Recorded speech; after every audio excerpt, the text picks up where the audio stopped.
Hi everybody! Welcome to a belated birthday stream by yours truly, Cutie Bunny. Oh my gosh, guys. Okay, I'm back from my trip, my birthday trip. You guys didn't know this past weekend was my birthday. So I had a little birthday trip and it was great, and I want to talk to all about it tonight. I also attended Anime Impulse Dallas, an anime convention. So yeah, that's gonna be the main bulk of this stream. Hi guys, you guys missed me. I missed y'all. Yes, thank you for all the birthday wishes, everyone. I've had such a crazy weekend, but it was so fun. It was so good. Like, I had an amazing time, and I'm going to show you guys all the fun and cool things I got into. If you guys are part of the Discord server, I definitely gave y'all a little sampling and showed you guys some things, but there's a lot more that I just did not have time to really like post and show. So okay, and yeah, you guys like my decorated birthday room? I figured, you know what, since I didn't really actually have a birthday stream this year, we might as well still continue the festivities for a bit in this belated stream. Okay, so quick, let's see, when did I go? Okay, so I left Friday. So I went to Dallas this past weekend, Dallas, Texas, for a little birthday trip / anime convention, Anime Impulse Dallas. Anime Impulse usually does shows in California, I believe. So this was their first year doing Dallas, and I was really excited because actually Anime Impulse was one of those conventions I've always wanted to go to because they just get such amazing guests.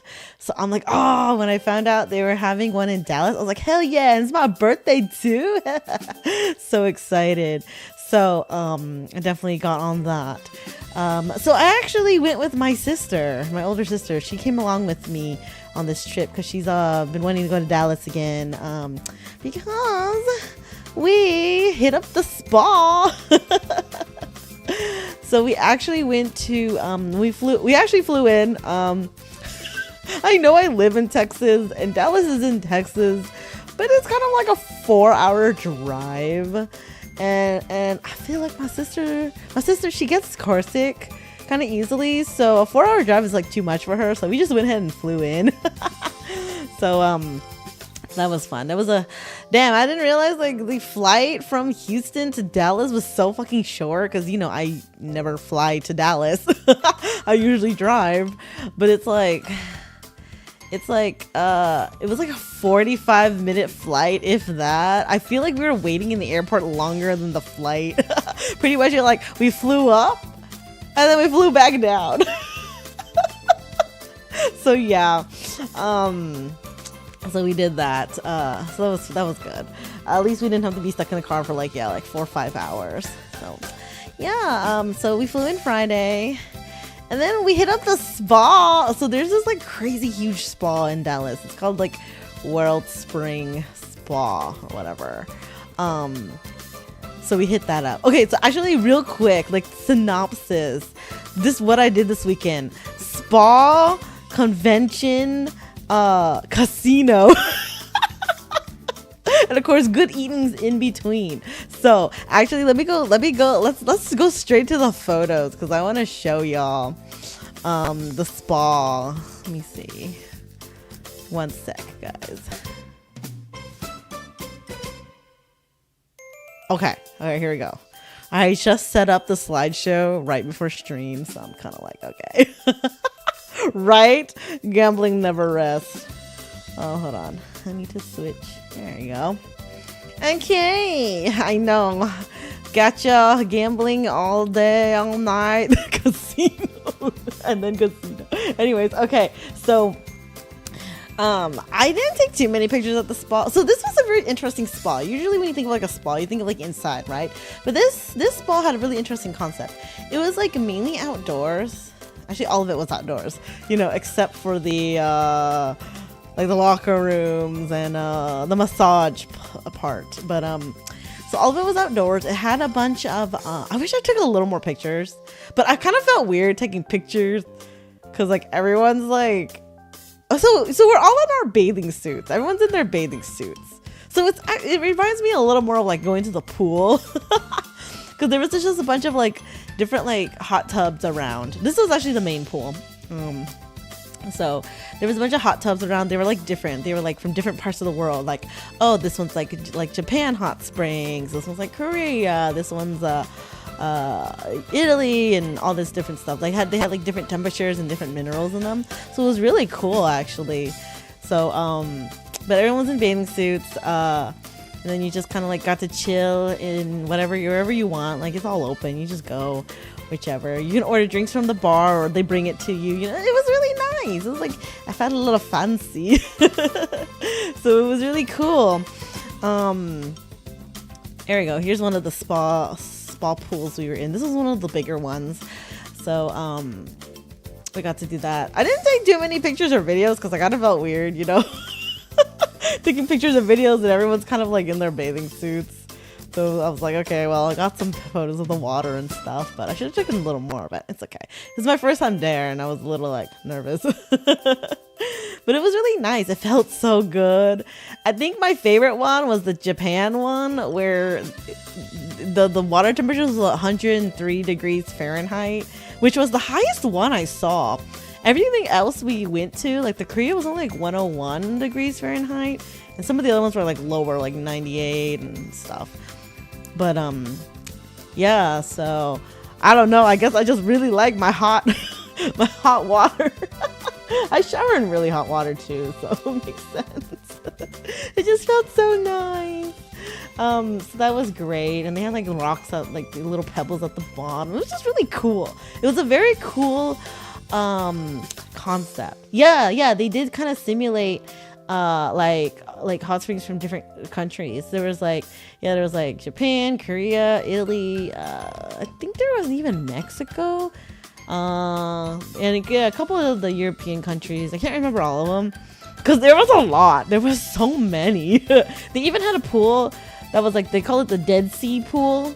I think it was just like super salty, so like you can kind of float in it, and it was really interesting. It was really cool. How cold does it get in Texas? Not very. Oh yeah, right. Wait, what's Nova? North Virginia? I don't know what Nova is.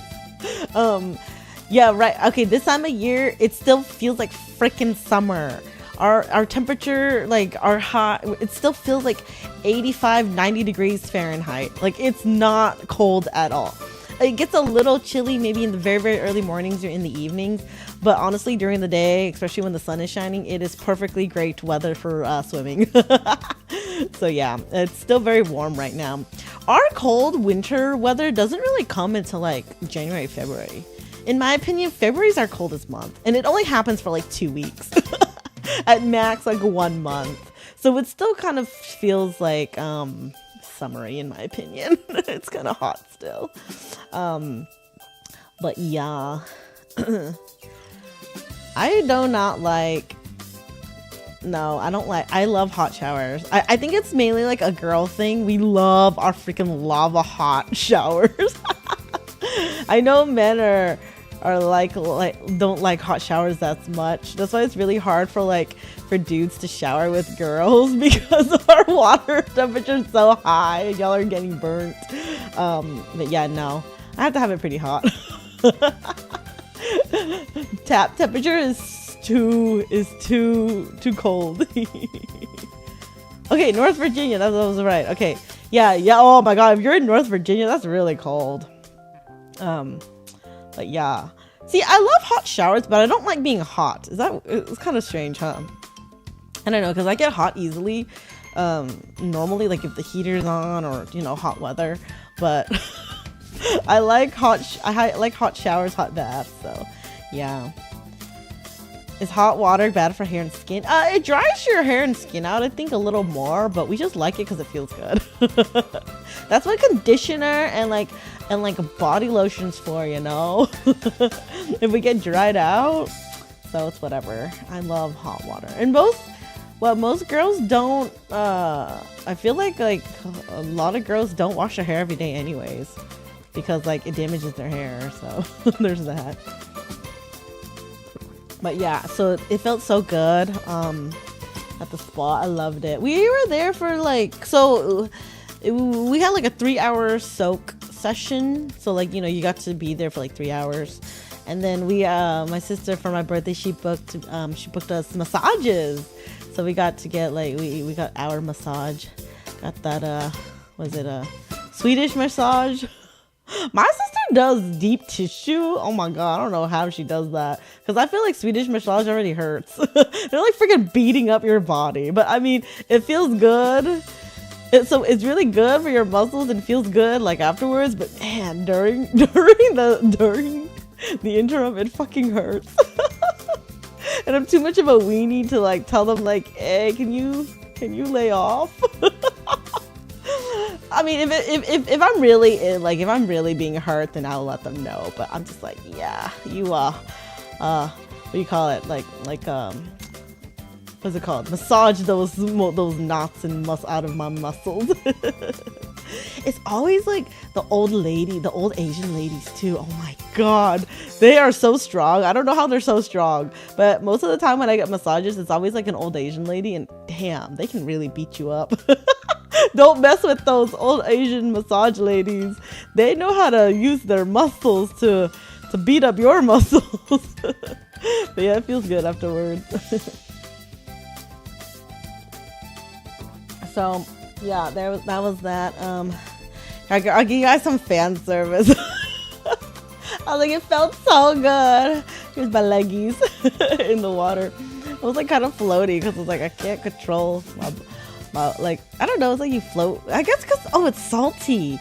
That's what it is, because they have like magnesium and zinc and stuff like that in the water, like minerals. So I felt like I was like floating the whole time. I was like, how to anchor myself. But yeah, so the spa was really nice. It felt so good. So we went we like right when we landed in Dallas, because we flew in like at noon, so we went straight to the spa. And then after that we went to go get dinner. So she took me to like a sushi restaurant, so I got some sushi. And then we finally went to our hotel to check in, which we got a hotel next to the convention, which was really nice. It was like down the street, so it wasn't very far. Right? Are you guys fan service every time I go to a convention? Enjoy it. So, okay, so that was a spa. And then the next day was the con! Okay, so Saturday, I only went Saturday. This was a 2-day convention. It was Saturday and Sunday. Saturday was actually my birthday, so it worked out really nice. So I went to Anime Impulse, Dallas, on Saturday. So it was, oh gosh, it was great. Okay, hold on. I'm talking too much, so I need to wet the throat. Wait, you've been in Texas 10 years and you've only been to Dallas once? That's crazy. You know what? That's fine, because Dallas is kind of far, especially if you live in Houston. Like, a 4-hour drive is kind of far, and Dallas is not very close. Honestly, I guess out of all the major cities like San Antonio, Austin, Dallas, Houston, obviously I live in Houston, so I'm here all the time, but Dallas is probably one of the cities I go to the least, just because it's much farther from us Houstonians. I usually go to San Antonio a lot, and then probably Austin next, and then Dallas. I try not to go to Dallas too often because it's so fucking far. Like, the 4 or 5 hour drive is brutal, guys. Like, it's a long drive. So yeah, I like going to San Antonio just because I like San Antonio a lot. So I go there a bunch for conventions and stuff. It's a good spot. Oh yeah, San Marcos has the caves. I've only been to San Marcos like once or twice, and that was only for like graduations. But I haven't actually been to like do stuff. I really should. Here is nice. But yeah. So we went to Anime Impulse on Saturday. Oh, guys, okay. I've never been to an Anime Impulse. let me just say this convention kind of blew it out of the water. I didn't know what to expect. But usually when it's like a convention's first year somewhere, you know, you kind of don't expect too much because there's a lot of growing pains, especially the first year, and they've never been here in Dallas. They usually have shows in California, so I was a little iffy. I was like, okay.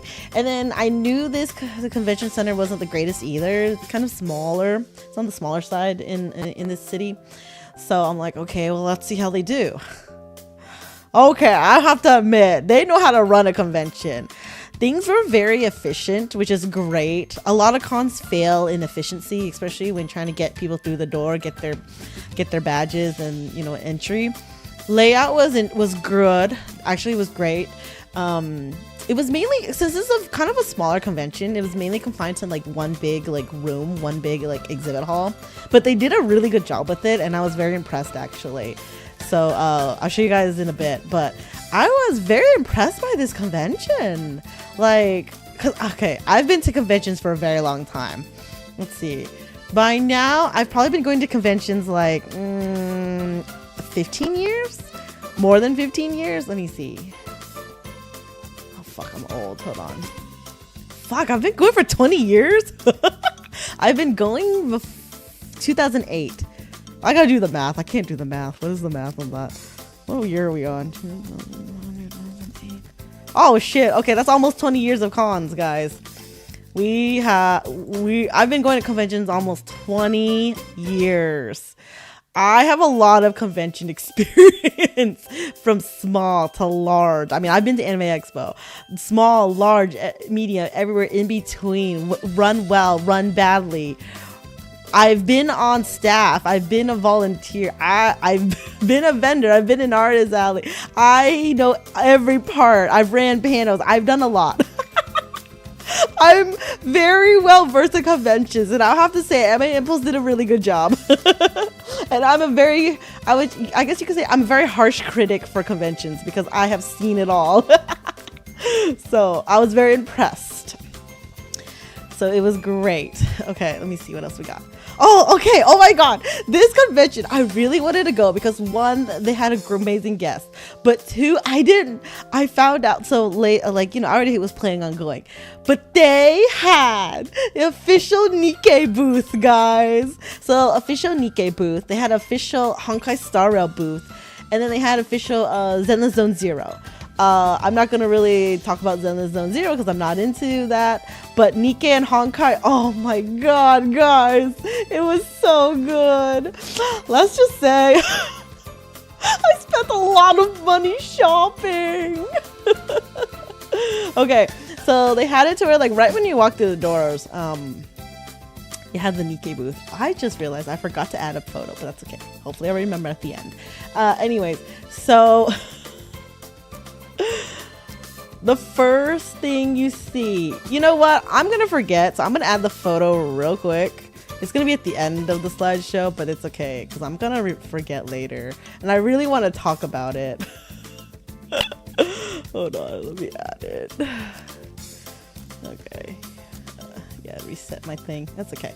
Okay, let me go back. Okay. Right? It's okay to overspend when it's official. Yes, honestly, because I was like, when am I ever going to get this chance? I don't go to the huge conventions too often anymore because it's just expensive. And I'm already here. Might as well go all out, right? Oh my God, oh guys. Okay. So the booth was so nice. Like, I was very impressed. The official Nikkei booth was like the best set of all of them. They did such an amazing job. And of course, since it's the 3rd anniversary, they had a lot of, as you can see, it's a bunch of the 3rd anniversary decor and graphics and characters and stuff. So, okay, so quick Nikkei history for my current. I'm nowhere near the current like 3rd anniversary event right now. I'm not reading through the current Goddess Fall event because I'm not caught up. I'm only on chapter, like, not even chapter 20 of the main story. So I can't appreciate the current characters right now. I just met, oh my God, what the fuck is that hot guy's name? The cyborg guy, Jonah? Is that his name? the white-haired commander. I just met him and his group. We just got to Eden. So no spoilers, please. But I know nothing about the 3rd anniversary shit.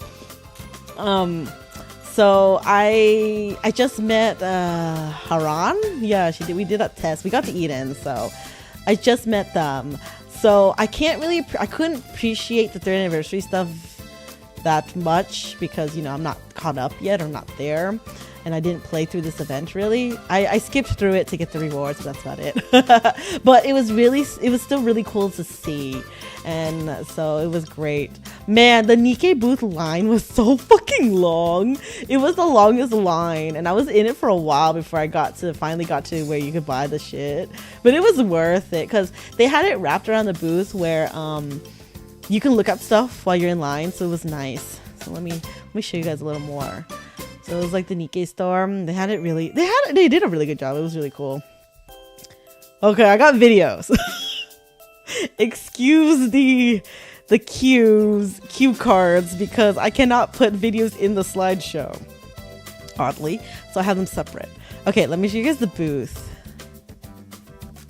Okay. So I was standing along this wall actually. I went back and got this video later when there was no line, so I could see the whole wall. So which was really cool. So later in the day, like there was no line, but yeah, it wrapped around the booth, and they had all this stuff decorated, and you can see. It was really cool. This was just one of the walls too. It was really cool. They had it all up and everything. So I was like standing I was like at the end of this fucking wall when I got in. No, actually it wrapped even more. So it wrapped around even to the other side. Like it was a long line. But yeah, so there's that. Okay, they did it really well because while you're in line, they had people go around, staff go around passing out the menu, a piece of paper. So you mark down what you want.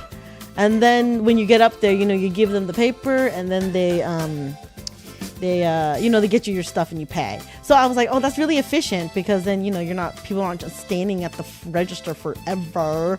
So yeah. So this is what they had there actually.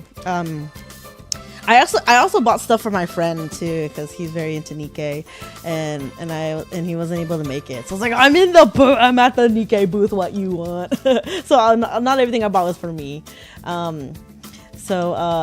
Okay. I think y'all coming in. I wrote in ready for the acrylic stand because they didn't have it on the menu, but the guy who was passing out the flyer, he was like, oh, we also have this bready acrylic standee, so just write it in and we'll get it for you. I'm like, hell yeah. I was so excited. I was like, yes, a character I actually like. Because like a bunch of these characters, like I'm not into the 3rd anniversary characters, and this is all 3rd anniversary characters. And I'm like, oh. And like the Dorothy stuff like was cute, but I'm like, I don't need a happy, like the clothes, the jacket. I was like, I don't need a happy, like I never wear them. I have like a couple already for like Miku ones and stuff, but I never really wear them. So I'm like, they're cool, but like I don't need it. Like the only I would have gotten maybe like the Dorothy one because I like the swimsuit Dorothy. She's so cute, and then maybe even the Doro one. But like I'm not like that into Dorothy. She's not exactly my favorite character, so I'm like, oh, what do I buy? So yes, I was so excited they had Freddy. I was like, yes, my favorite. I was like, hell yeah. I wrote that shit in real quick. And then I ended up buying the tote bag it had the swimsuit characters on it. It had Dorothy, Oleg, the two maids, and who was the last one? I can't even see it. But yeah, it was really cute. I was like, oh, I can use the bag, you know, because I was like, I don't just want to buy one thing. I want to buy as much as I could. So it was cute, and the towels were cool too. Like the Doro dollar towel was really cool. They said this was the last convention they're selling it at, so sorry any future people that want it, but apparently they're not going to be selling it anymore. But I was like, what do I do with this freaking towel? They're not even like real towels. Like it's not even like I find these towels to be kind of thin because they're mainly for just like wiping sweat. I don't know. like at a concert or something. So like I'm not gonna spend $35 for a towel. I'm not gonna display it in my room. I feel like it's a waste to not use it. I don't like buying things I'm not gonna use or display or like, you know. So I was like, okay, cool. So that was cool. So that was nice. So, you know, I was able to choose my shit while I was waiting in line. I bought the acrylic keychains for my friend who couldn't be there. So those are for him. So yeah, it was so cool. I loved it. Okay, I got more videos of the booth, guys. There's more. Okay, let's see. Okay, here's this one. Oh, here are the happies and the towels. There's one towel. So I was like, oh, they're really nice. They were really nice and good quality. But I'm just like, oh, what am I going to do with these? I'm not going to wear them. So it was really cool. See, the Dorothy one's really cute. And I love pink. Oh, this is the one I bought. I bought that bag. So they had like some of the merch on display. So I was like, yay! I was like, well, I'm standing here waiting in line because the line was so fucking long at the Nikkei booth. So I was like, okay, let me see. So we have those. And then we have, oh, there's the Doro towel. It was cool. And then they had the standees and stuff and displaying everything. It was really nice. The stuff was really cool. I was like, oh, see, look, little Brady standee. I ended up buying Reddy. So yeah, if you guys are big fans of these characters, it was nice. So I loved it. It was really cool. And then, okay, so after you buy your stuff, they actually had a whole exhibit.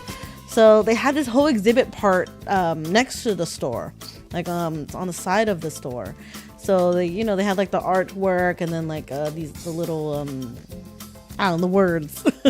I didn't really read them. I was like, I mean, I played the game enough. I know. So they had the whole thing. It was really cool. I loved it. I was like, oh, this is cute. This is so nice. So you could like just like read it and like look at the beautiful artwork. I was like, yeah, that was nice. I love that one with the Rappy and Red Hood. It's so cool. Yeah, right? It's like a Nikkei museum. It was really cool. It was like literally an exhibit. I was like, oh, that's so cool that they did that. Because I thought it was just going to be the store, but there was more. Right? Yeah, they put in a lot of effort. And then, okay, so if you like took pictures at the booth and posted to social media and used the hashtags, you got a free bag. So the lady right there, there was the third anniversary characters. It was was it Libario? I don't even know how to say her name. And Nayuta. So you can choose either one. I ended up getting the Nayuta one because I was like, I'm not into these characters. I asked my friend, I was like, which one do you like? Because he's really into Nikkei. So I'm like, which one do you want? Because I don't really want either one. So he chose Nayuta. So I got the Nayuta one for him. So I was like, it's really cool. And they had like the character standees around. They had cosplayers too. On the this part. The cosplayers weren't there, but they would stand behind the Nikkei sign, the Nikkei lidded sign, and you got to take pictures with them. Like there was like photo ops. I passed by it when they were there. It was kind of a long line though, and I didn't really want pictures with the cosplayers, but it was really cool. They had that Red Hood, the new outfit, the one that the standee, the Red Hood, and the Nayuta cosplayer. So it was really cool. I thought that was really nice. It was really cool. So people were taking pictures with them and stuff. I think they were on break right here when I went by to take this picture. So that's fine. I mean, cosplayers need breaks too. Oh, I'm talking too much. My jaw hurts. Okay, so that was the Nikkei store. What else I got? Oh yeah, so yeah, that's it. I mean, so you went up, you made your purchases, and then you go step through the museum. It was really cool. Like, I felt like it was really well done. I loved it. Oh, yeah, they have those standees around too, so it was cool. Oh yeah. Oh my gosh, guys. Okay, so while I was in line, there's the cosplayers. There was a Uni and Miharu. I was like, oh, they're so cute. So it was perfect. Like them with the Nikkei backdrop too. I was like, oh, that works out. That was cool. I actually saw a decent amount of Nikkei cosplayers, so I definitely got a bit of photos. It was so fun. I was like, oh, cosplayers. Okay, guys. Next was the Honkai Star Rail booth. This fucking game has a hold on my heart and my wallet. I spent so much damn money at this freaking booth, guys. Oh man. Oh my gosh. Okay.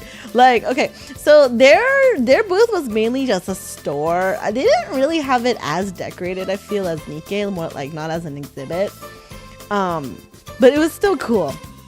I was so excited that they were gonna be there. I'm like, oh yes. So it was the Astro Market. So they kind of had it set up where it was like a train, and then of course they had like, you know, the photo stuff and everything. I was like, oh. So it was so cool. So I got to go shopping at the Astro Market, guys. Okay, so I'm a little upset that they didn't have better instructions. So since I went to Nikkei booth first, I was a little spoiled because I was like, oh, they ran it so well. They're like, oh, here's a menu, mark what you want. Astro Market, I was like, okay, what do they have for sale? Like, I don't know. Like, and obviously I can't read or whatever. There were no instructions. It wasn't until I got further up, like closer to the front of the line, like 3 people, like 2-3 people like in front of me, that I realized, wait, they have these QR codes posted really tiny around. Like, okay, you see the TV up there? In the corner of the TV is a QR code. They had one like in the front, like next to the right of the window. There's a tiny QR code. I'm like, okay. So I was like, let me scan this to see what they have for sale. Apparently they had a shit ton for sale. I thought they only had like a handful of shit, like kind of like the Nikkei booth. I feel like didn't have that much for sale, and based on like the post that they post on social media, I was like, oh, that's not a lot that they have for sale. Like, you know, the acrylic stands and a couple of this, that. No, they had a shit ton, guys, and I didn't know. And there was nowhere instructions that was like, hey, if you scan this QR code for the menu, you can actually add what you want in the cart on the website. You can't pay for it on the website, but you bring it to the cash register, and then they'll just scan the code that for your cart, and then pick all your shit and give it to you, and you pay for it. Instead of you standing at the front of the line scrambling, not knowing what they have available. So I actually went back twice. The first time I didn't realize this code. There was no way I was gonna look through hundreds of merch. There was at least 100 stuff, you know, with one person in front of line. I was like, by the time I realized how you did it, I was like, oh, I don't know. So by the time I got to the front, I'm like, was I supposed to do the thing on the line thingy on the website? And he was like, no, you can tell me what you want here. I'm like, I don't know what's even available, you know? So I panicked. I was like, a Venturine acrylic stand, because I knew I wanted that for sure. And I was like, yeah, that's it. Because I didn't know what else they had. I didn't have time to look. I just knew they had a Venturine acrylic stand. So I was like, okay, let me just buy that. And then I was like, okay, why don't I just regroup? I'll get this and I'll come back later. I'll take my time looking through the stuff online and see what else I wanted. Because I didn't realize, because they got the Ika plushie. I was like, wait, they have that here? So, okay. Long story short, before the convention, Honkai Star Rail dropped a bunch of their newer merch on the Amazon store. They do that once in a while, and I'm always looking for it. I've been wanting the little Ika plushie for so long, and they dropped it, and I'm like, hell yeah! So I ordered it on Amazon, and it came like the day before the convention, which I'm actually really glad I did, because I'm like, oh, should I wait to go to the convention to see they have it there? But then I was like, what if they sell out, blah blah blah, and I'm like, okay, whatever, I'm just gonna order it online. And so it came in. By the way, I love that thing. It's so fucking cute. This fat fuck is so soft and fat and fluffy. I love it so much. I'm so happy I have the little Ika plushie. So I have that.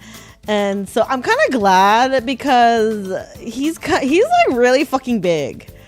I think he's like life size almost, because you know, like you can kind of tell how big little Ika is in the game. He's about that size. I feel like he can be a little rounder, but it's okay. He's pretty big still. I'm glad I didn't buy it at the con, because I forgot I flew to the con. So when I was buying all this shit, I forgot I flew. And I had limited luggage space. I was like, oh fuck, how am I gonna take this all home? I made it work. I got it all home. But yeah, I didn't think about that. So I'm glad I didn't buy the little Ika plushie.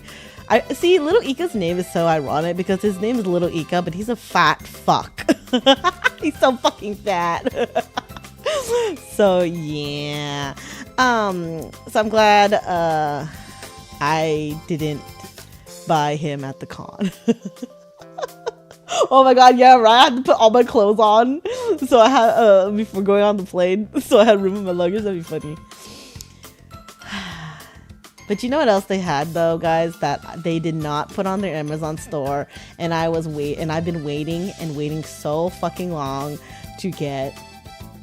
They had the mem plushie.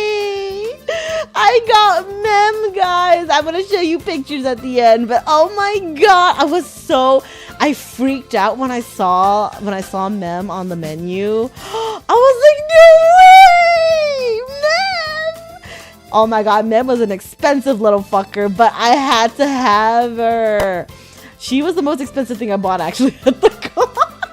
I don't know why she was so expensive. She was almost as expensive as little Ika, and I get why little Ika was expensive, but mem, oh my god. But she was so worth it. She's worth it, guys. I love mem so much. So yeah. I got mem plushie. So when I went back a second round, I bought the mem plushie. I bought more adventuring things. And what else did I buy? It was actually a lot of adventuring. I'll show you guys my haul, my merch haul at the end of the stream. But yeah. So, oh wait, hold on, there's more pictures. Oh yeah, okay. So once you ordered up here at the register, you go to the side, and then they deliver your items through that window on the side. I thought it was really cute. I was like, oh. So yeah, you order, I mean, you pay for it, you stand to the side, I guess, take pictures, whatever, blah blah blah, and you wait for your merch to be ready. But yeah, that's what I said. That's why I say this game, Honkai Star Rail, has a hold on my heart and my fucking wallet. Oh, they get me. They make you fall in love with these damn good characters, and then you gotta buy merch of them. And they gotta make these cute little mascots that melt your heart, and you gotta have. God damn it. I love it though. I love Honkai Star Rail. It's so good. But yeah. So that was the Honkai Star Rail booth. I spent a lot of money. You know how you spend a lot of money in gacha? Well, they continue to drain my wallet with the merch. Oh, it's so fun. It's so good though. Okay. Yep, here we go. This is my first round with the Aventurine acrylic standee. Let's just say the second round bag was way fucking... I don't know why they gave me such a big bag.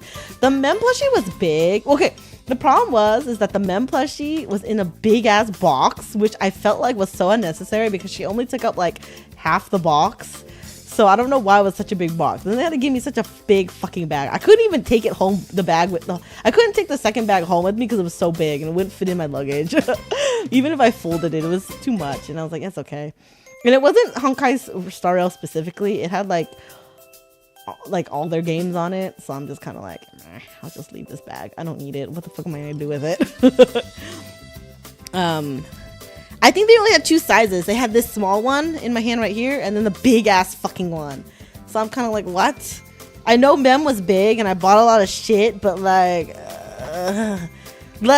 I saw someone like they put the little Ika plushie in the big bag, which makes sense because little Ika is not very little. He's actually kind of fucking big. But Mem was not that big. Mem was big, but not like that big. But either way. Yeah. So I was stuck carrying this giant fucking bag around for the rest of the day. I should have taken a picture of it, but it was just so big. I had so much shit in my hands because I bought so much damn merch that I just couldn't. So actually, I don't have as much videos and photos as I wanted. Because after I bought, after my round 2 at the Honkai Star Rail booth, I just did not have the hands. I was struggling to carry all my merch. And guys, my back hurt so bad after the con because of all the merch I was carrying. Because I had a bunch of shit in my backpack too, right? I had a bunch of shit in my backpack, and then like carrying bags and bags of merch. Bring a GoPro. So my camera does have a strap on, but I decided not to put it on top of my head. I have an equivalent to a GoPro, but yeah, so I didn't take as many photos, but also it was kind of hard because I had so much shit on me that I'm just kind of like, ugh. I'm so tired. This was mainly a shopping convention, a see, guest, and go shopping convention. Aside from like getting like content, getting video footage, but hey, I mean, it works, right? This was a for me convention. So yeah. Hey, Anime-chan, welcome. Thank yous. Yeah, it was my birthday, so this is a little belated birthday stream. But okay, so this was the Honkai Star Rail booth. Guys, look how cute. Okay, I want to start by apologizing. This was a candid photo that was not planned. That actually happened. This actually happened accidentally. So sorry to the casters cosplayer that I didn't ask for this was for photos right here. But I was trying to take a picture of the front of the booth when I walked by, and casters happened to be at the front. And I was like, oh, this was really cute. But I kind of felt bad because I did ask for a photo because, you know, they're just kind of like doing their own thing. But I thought this was so cute.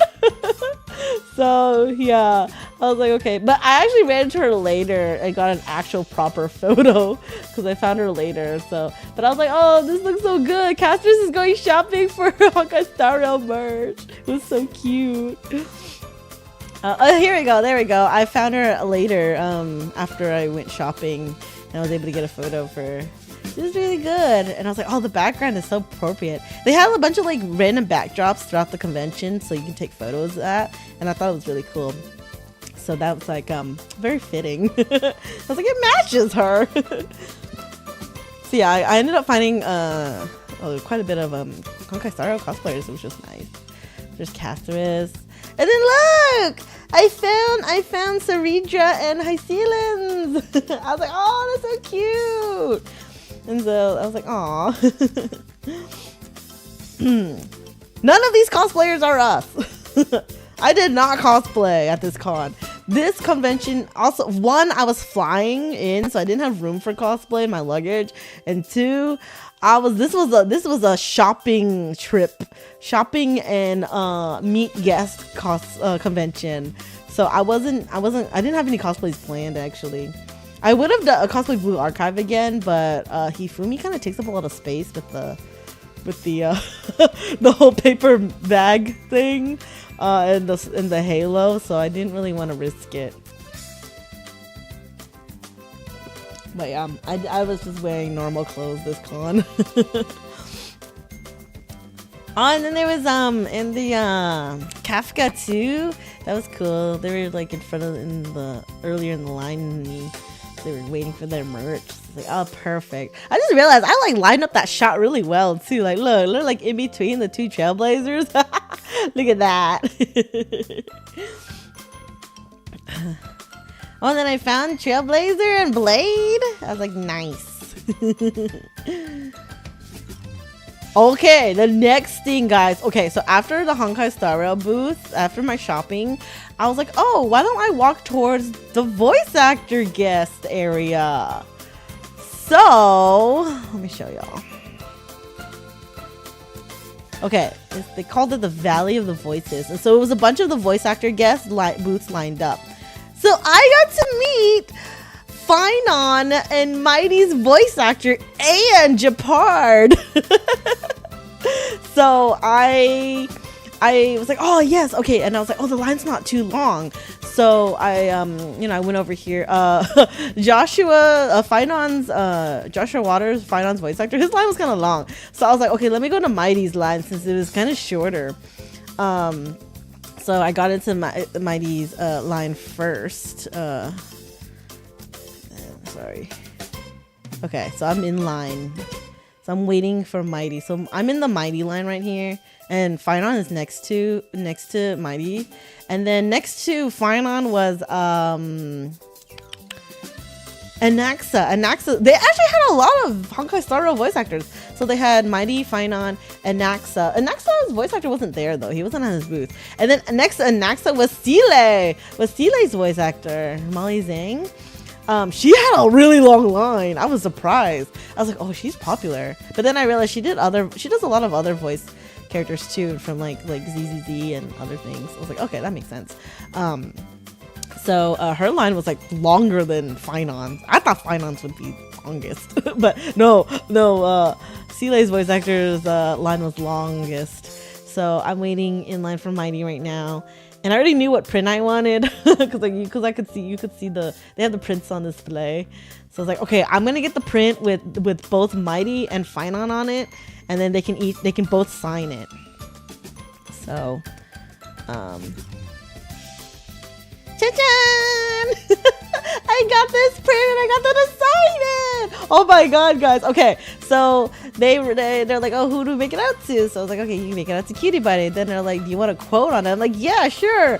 So I didn't ask them what to write. Okay, you know what they wrote? Oh my god, I was like, what the fuck? They coordinated their quotes so well. So okay, so I got I got Mighty's signature first. So he wrote, become the dawn deliverer. I was like, okay, that's good, cool. And then I went over to Finon. You know what Finon wrote? It's a date, Mighty Most. Oh! I was like, oh shit. I was like, oh, how you know I'm a fighty shipper? I guess it was kind of obvious if you're gonna get a print with both of them on it, because they obviously had prints with this when it's just this character. So of course Mighty's voice actor had prints with just Mighty on it, and then Finon had a really nice print with just Finon and like some of the actually all the Chrysos there is kind of in the back. It was really pretty. I really wanted it too, but I was like, no, I don't need two prints. And I want him to sign this print, so I can have it with Mighty. So like, okay, maybe next time. If I ever see him again at another convention, I'll get the other print. But I was like, I need my fighty. I need my Finon and Mighty ship print. It's so good. So yes, right? They can feel my thirst. I was like, oh, that's so good. Like, I didn't even ask what for them to write. Like, I'm pretty sure you could tell them to write whatever you want. But here, I was like, it's a date, Mighty Most. I was like, yes! Fangirling inside. It was so good. I love it. So yes, I have this beautiful print. I need to find my frame for it. They tell you to drink water. Hey, I'm kind of normal in real life, okay? You could probably not tell that I'm like fangirling crazy inside. I feel like in a normal setting, I act somewhat normal. I know it's at an anime convention, but I'm trying not to be crazy externally here, standing in line. Shut up, guys. Shut up. But yeah, so that was fun. Okay. Oh my gosh, guys, this Sireni cosplayer was so fucking cute. So I was actually standing behind her. Yeah, I was standing behind her during Mighty's. She was in front of me in the Mighty line, and then I guess she did the same thing as me. She went to the Mighty line. And then she hopped over the Finance line afterwards, and I did pretty much the same thing. So I was behind her in both lines. She was so cute. And then her interaction with Finance voice actor was so cute too, because like it's just like, oh, it's Finance and Sireni. It was so cute. And she had this Finance plushie, and I was like, this is so perfect. You are such a cute Sireni. I was like fangirling, like, I really like Sireni, guys. She's so cute. So afterwards, luckily, I was able to get a picture of her because she was so cute. So I loved it. And she took a picture with Finance voice actor too, and it was so cute because they were like holding the plushies up and stuff, and I was like, aww. But yeah, it was really fun. And then let's see. Oh yeah, then I saw a Finance cosplay. I was like, oh, that works out. They were going to go get, I mean, I would assume, I'm thinking they're going to get Finance autograph. Oh my gosh. Okay, so I got Japards too. Okay. Oh, I got a fucking story for Japard. Okay. So after I got Mighty and Finance signature, I was like, I want Japards, but so all the voice actors had their prints displayed, right? I didn't see a Japard print at Japard's voice actor's table. I'm like, what? How does he not have Japard? Okay, honestly, I did not go up and ask. Because, you know, I'm actually a little shy in real life. I know it kind of doesn't seem like that, how I act on stream, but I'm a little shy in real life. So I was like, oh man, he doesn't have a Japard print. Oh, what am I going to get him to sign? I was like, okay, why don't I go look for a Japard print? So I took my happy ass around the convention trying to look for a fucking Japard print. So, you know, I went around artists. I'm like, man, no one's gonna have Japard. Like, one, he's like freaking like early game Honkai, and two, he's not even that popular of a character. I'm like, fuck. And then I was like, oh, what of the official booth? Did they have any Japard merch? No. Because like you could search by character on their like online thing. They had no Japard merch. I'm like, what the fuck? They only have like, you know, current stuff, like I guess Chrysalis stuff and Furious things, and some of the like, specialty ones. Like they had like the cat stuff, like I guess Penacony and Ford. But so I'm just kind of like, man, I don't know Japard. So I'm like, wait, I knew that there were two booths that sold official Honkai Star Rail merch, because I've seen them at other cons too. So I was like, oh cool, let me go hit them up. Let me see if they have something. And so I went to the one that I saw first. I was like, oh, they have a bunch of like these I don't know what they are, but they're based on the light cones. Like they use the light cone images, and it's like really pretty. It's actually like shiny and everything, and it's like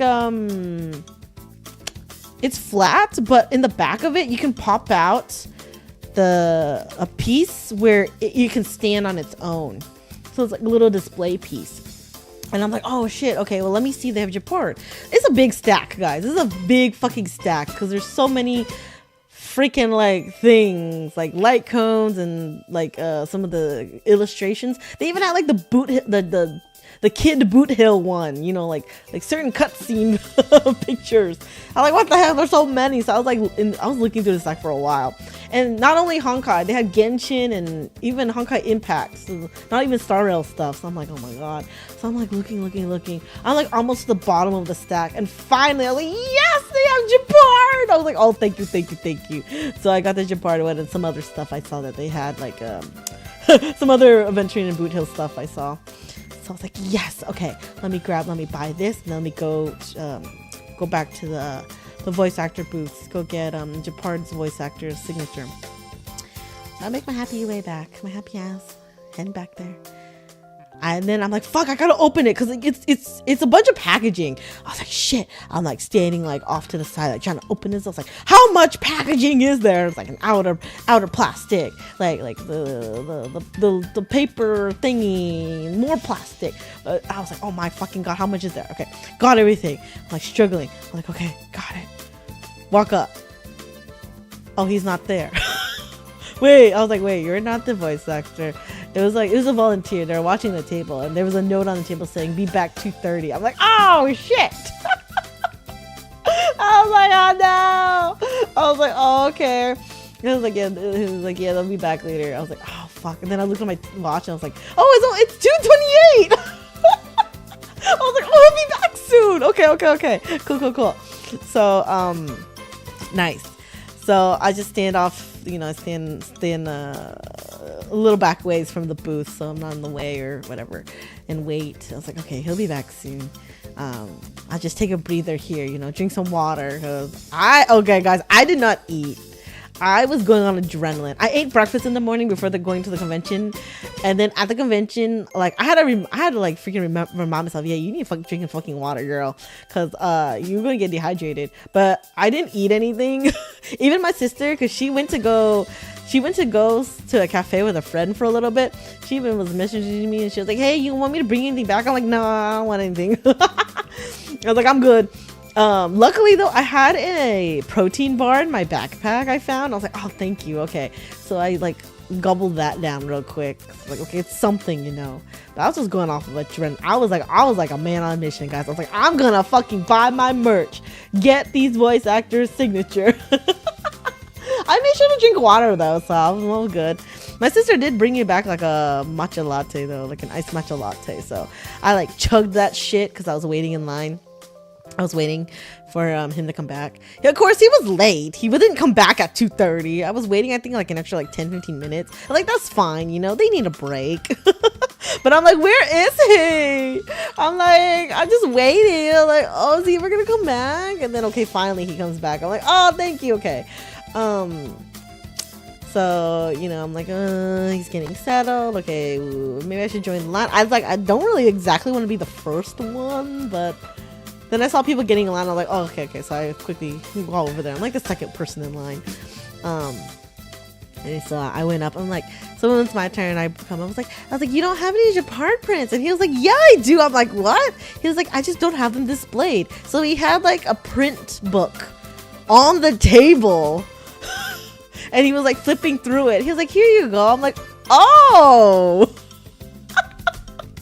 I was like, in my head, I'm like, I did not know that. Shit. I went around finding something for him to sign for nothing. So he had like 3 or 4 of Japard prints. They were really nice, but I'm just kind of like, I already bought this Japard thing. So I'm like, it's okay. Okay, can you just sign this? I was like, shit. I was like, well, damn. Why? In my head, I'm thinking, why didn't he put Japard up? Like, he's next to like 4 other Honkai Star Rail voice actors, and he does not put Japard print up. Oh my god. He could have at least put like 1. So I could know, And it didn't occur to me that he'd have it on the table. I was like, okay, well then, welp, it's okay. I have this really nice, shiny Japard official merch thing. So I'm like, okay. I was like, can you just sign this? He was like, okay, sure. What color? Like, you want me to sign it? I was like, whatever matches. He's like, okay. So he starts to write, and he's like, oh, it has the plastic on it still. I'm like, oh shit. I was like, okay. He's like, want me to take it off? I'm like, yes, please. I was like, there's more. I was like, I don't know why this thing had so much packaging on it. I know they wanted to like make sure it was good, but I was like, holy shit. I was like, I'm so glad he noticed though, because I would have not noticed. And imagine he would have been signing on the plastic and not even on the merch. Right? The trouble of being shy. I was like, fuck, I went through all that trouble just because I couldn't ask. That's me IRL, guys. Anyways, but it's okay. I don't regret it because like it's really pretty. This little, I don't even know what you call it. Like it's almost like a shikishi board, but better. I don't know. But it's so pretty. It's all shiny and everything, and I really like it. So I was like, cool. So he signed it, and I had to hold it for a little bit while the ink dried so it didn't get smeared. So yeah, right, I did get a cool story with it. And the booth got some of my money more. But it's okay, it's really pretty because I figured if I don't frame it, I can just stand it up. It's really cool. So I'm like, nice. So I got him to sign it. I was like, yay. And then he was like, he was like, where are people getting this? You're like the second person who's brought this to get signed. I was like, oh yeah, the booth is selling it here. Not the official booth, but you know, a booth. And then in my head, I'm thinking, well, maybe because you don't got your part prints displayed. That like everyone has to go think they gotta get a Japard item to get signed. Either way, I don't regret it. It was really nice, but I just wished I like knew that, so I didn't like, you know, have to run around finding a Japard thing. Because I was like, what the fuck? Finding Japard merch right now is kind of hard. And I was like, I want Japard because I really like Japard too, because he's like my favorite Bellavog character. He's actually part of the reason I started playing Honkai Star Rail. It's not the main reason, but it was like one of those reasons why like, this game has kind of got my attention because this guy's kind of cute. And then of course when they released Aventurine, I was like, hell yeah. Yeah, my blonde anime man. Anyways, so yeah, that is how I got Honkai Star Rail voice actor signatures at this convention, guys. Yeah, that was quite a thing. After that, I was actually really surprised I got everything I wanted to do done at this convention, because like I got to do a lot of shopping and I got like all the merch I've been wanting. I got voice actor signatures. I didn't know I was gonna get all the voice actor signatures, to be honest, because I was afraid the lines were gonna be really long and I didn't know when they were signing. So I was afraid I was gonna miss it. But I ended up doing everything I wanted at the con and I was so happy. It was so good. Let's see what else. Okay, so I got more cosplay photos. So this made... Crap, which one's this one? It's not Anchor. I always mix up the names for the ship girls. Oh my god, fuck. From Nikkei. Masked? Is it masked? This one's masked, right? Made masked. Yeah, because I think Anchor's the blue one. And it's not... I know who Helm is. Helm is... I don't know why I remember Helm, but I never remember Masked. Maybe because it's just a weird name. Anyway, so she was so cute. And then Marilyn, Niji Sanji, VTuber, she's so cute. Oh, look at this neon! This neon's so good! I was like, oh, so cute! That was a surprise. I was actually very surprised to see a neon cosplayer. And then Alice! Also Alice! I was like, oh, I see so many Nikkeis! And then Run May. This is from Honkai Star Rail. I was like, oh, she's so pretty. So I saw a lot of cool cosplayers. Okay, I didn't know who this character was, but he did such a good job with it. And he was like rolling around on like those wheelies. Like his shoes has wheels in it, you know? I think it's a VTuber actually. Gigi, maybe? I think so. I don't remember, but I was like, oh, he looks so good. So I was like, okay, let me take a picture because this cosplay is really cool. So, I'm getting a picture of that. Oh, and then the Nayuta, I was like, oh, it looks so good. She actually might have been the booth cosplayer. She was just walking around. I think she was like trying to find. We were in a rest area, like, so maybe she was looking for a seat or something. But she might have been the Nikkei booth cosplayer get or whatever. But yeah, I was like, nice.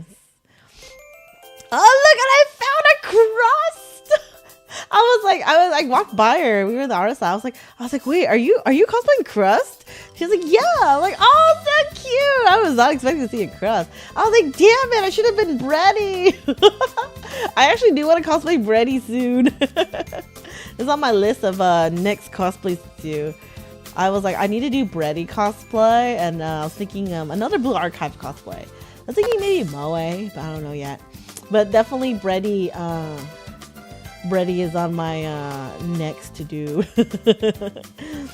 So yeah, I was like, oh, so cute. So awesome. And then Ting Hyun.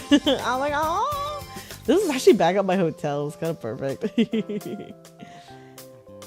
Yeah, well, I mean, if I cosplay Breddy, yes, I have to show my belly. That's the only like reason I would show my belly would be for cosplay. Anything for cosplay. Almost anything for cosplay. So yeah, we'll see. We'll see. That's the only reason why I'm kind of hesitating to do Breddy. I really want to do Breddy because I was like, oh, this works out, you know? Because I get very conscious of my body cosplaying characters. Because, you know, anime characters is like, a lot of anime characters have really like crazy bodies. Like it's just kind of like almost like very unrealistic body types that are kind of hard to come by. So I'm just kind of like, But Breddy, I was like, wow, Breddy is like the closest to my body type. So I'm like, Moe doesn't show belly. Oh, I guess it depends. Maybe if she lifts her arms, because her shirt is kind of short. It's hard to tell for Moe because she's sitting in her art. But I don't think it like shows that much. But she does have a short cut shirt, so yeah. But yeah. Thank you, Minnie. Yeah. Thank you for the belated birthdays. But yeah, so those cosplayers. Okay, so the last thing I did. Okay. As you guys know, I used to do Artist Alley and I made a lot of merch. A few years ago, I made a lot of Niji Sanji merch. So Niji Sanji EN VTuber merch. Unfortunately, if you can tell, half of these VTubers have already graduated. But I still have a shit ton of the merch because I made it at a time where they were super popular. But I made too much and I never got to sell them all before shit went down. So I'm stuck with a bunch of this merch that isn't selling. So I was like, wait, this convention, Anime Impulse, gets a lot of Niji Sanji VTuber guests, actually. Unfortunately, none of these VTubers that I had were guests, but that's okay. I was like, well, this convention will have a lot of fans. I still do like Niji Sanji. I don't like, honestly, I'm very picky with my VTubers that I watch, to be honest. I really only watch one. So it's just one of those things. Because honestly, like, I'm not really even into I don't really have any loyalty to any major VTuber corporation, honestly. I'm more of like for the person, for like the VTuber specifically. Enna, I guess you could say, is my Oshi. I love Enna. Mista actually was the first the one that got me into like Niji Sanji VTubers. So I watched a lot of Mista and I would consider those two as like my Oshi. Of course, Mista doesn't exist anymore. Well, as Mista. I feel like, so whenever I feel like when VTubers like graduate and get kind of reborn, it's different. It's very different, I feel. Because partially, half of the reason for me to be into a VTuber and watch them is definitely because of their looks, like their model. So it's like one of those things. And sometimes whenever they like they graduate and get reborn. I don't particularly care for the second model as much. It's rare. So I guess the only one that happened to, let me see. I mean, Mint is a good one. I like Mint a little more than Pamu, like looks wise. Pamu was so cute though, so I don't know. That's a hard one. I really like Matara actually. Matara's really cool. I love the concept of Matara. And I feel like she's a little more herself as Matara versus like her previous reincarnation. So yeah, it's just different. I was never particularly into Selene, so I mean I think Doki is cuter.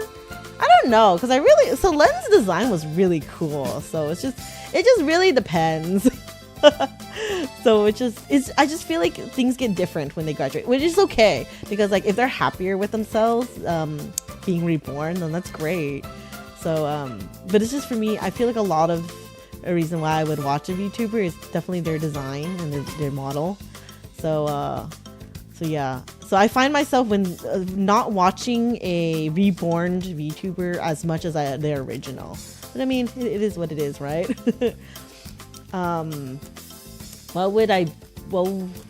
What would you reborn into that happens? So if I ever had like a rebrand, or if I ever decided not to be Bunny anymore, I would probably be... Yeah, I've thought about it. I would probably honestly be a turtle. Like a turtle VTuber. Or maybe even a fox. I don't know, actually. Yeah, actually, maybe a yellow fox or even a yellow bunny. If I decided to keep being a bunny, but just not be like this bunny. So, yeah.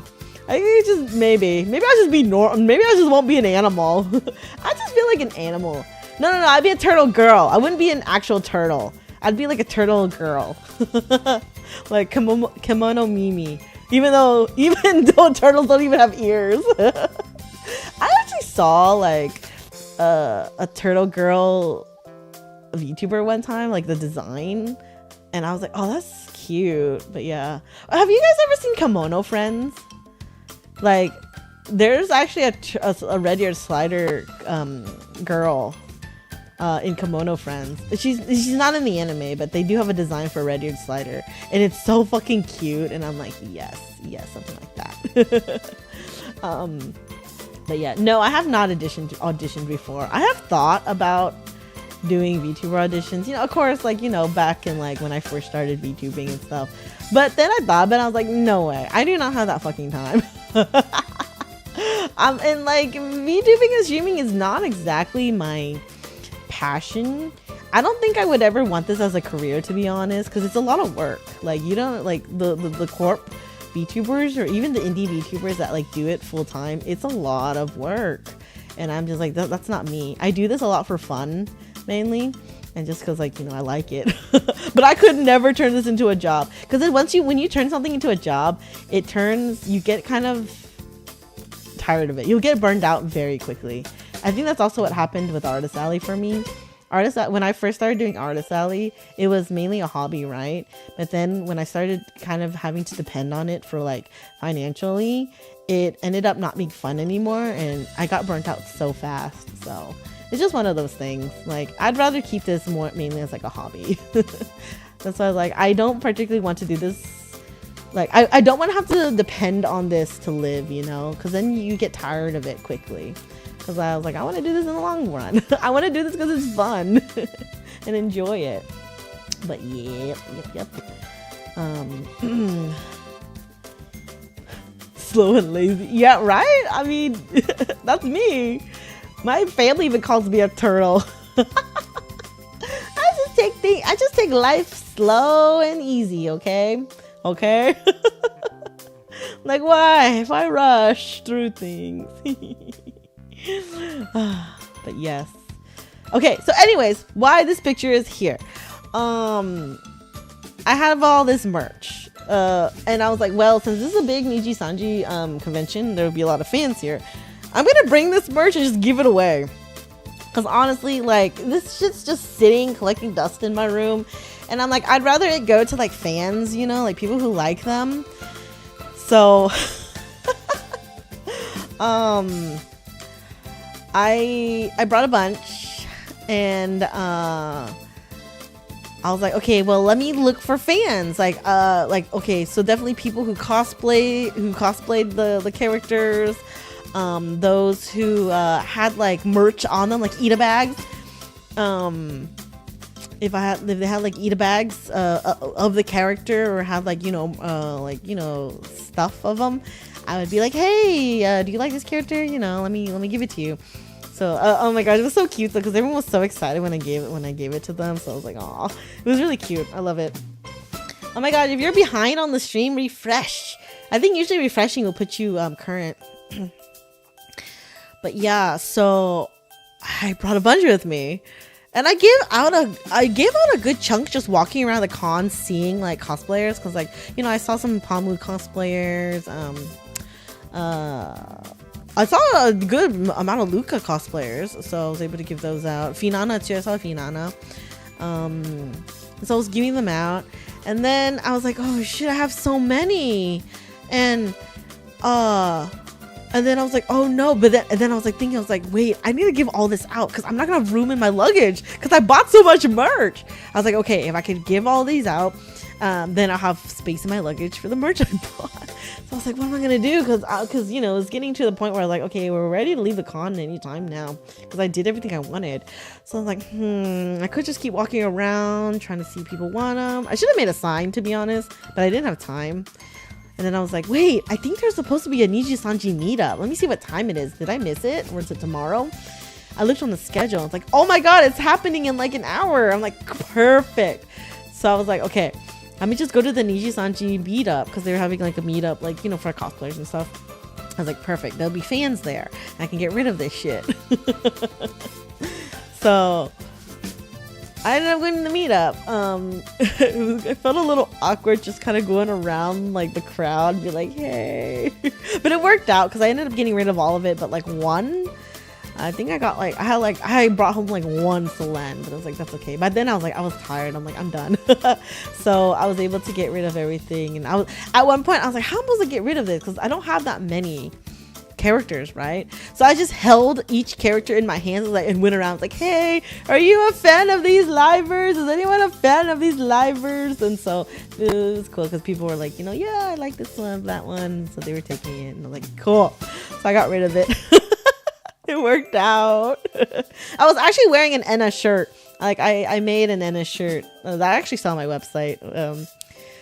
So I was wearing my Enna shirt, so it worked out, because I had like little Enna. I made I don't have it in the photo, but I have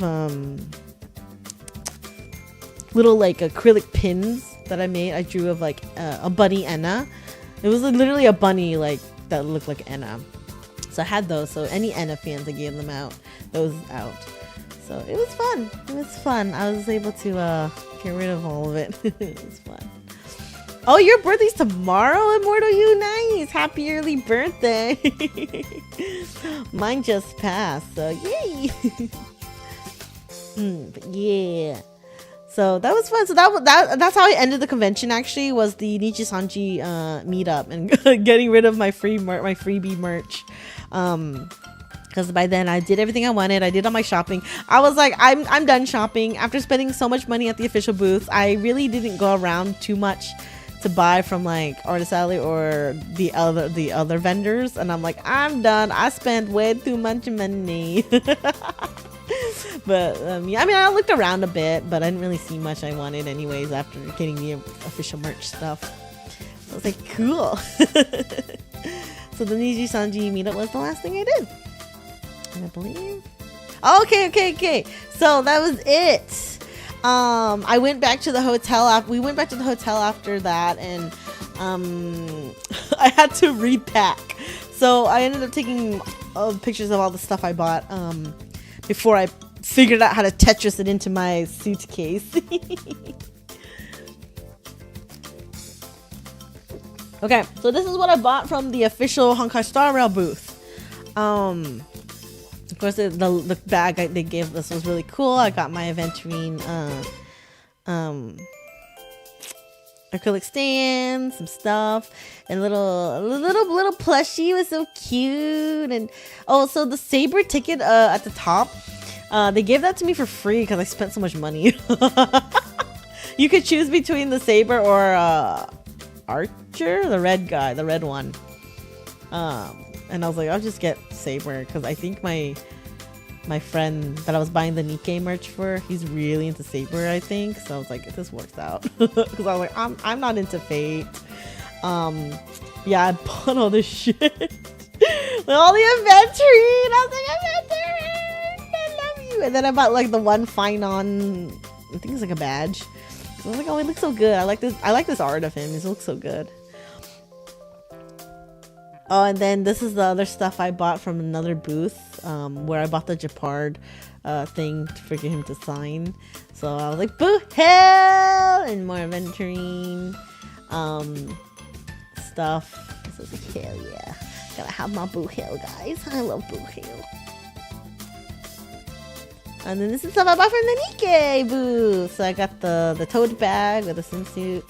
Nikkeis, the bready, the acrylic stand, and then the Nayuta and how do you even say her name? Libarlio. I don't know how to say her name. Anyways, the 3rd anniversary characters. Those are for my friend. The square one. They think they gave that away for free. I think it was like a blind bag item because it was like covered, like it was in like a solid packaging. So I opened it and it was her. So I was like, okay, cool. I mean, I don't know. They included that with it. And then the helm next to, is that helm, guys? I should have taken a video, but so if you spray water on it, on the white, on her clothes, the white part goes away and it reveals her swimsuit.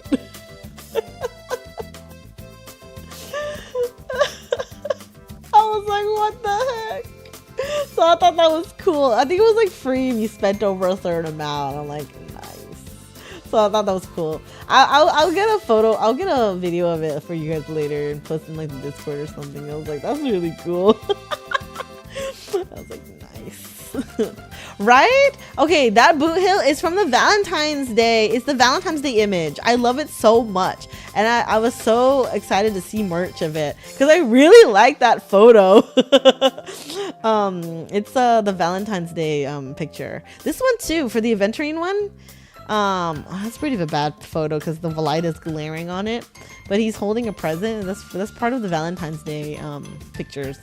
Or White Day. Maybe it was White Day. Is it Valentine's Day or White Day? I don't know. But either way, for one of those holidays, they have special artwork for their boys. So yeah, I know Boo looks so good here. I love it. But yeah, so that's my Nikkei booth haul. And then here's better photos of my my autographs.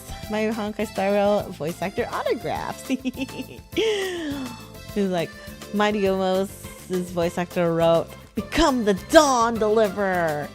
And then Finance voice actor wrote, "It's a date, Mighty Rose." It's so cute.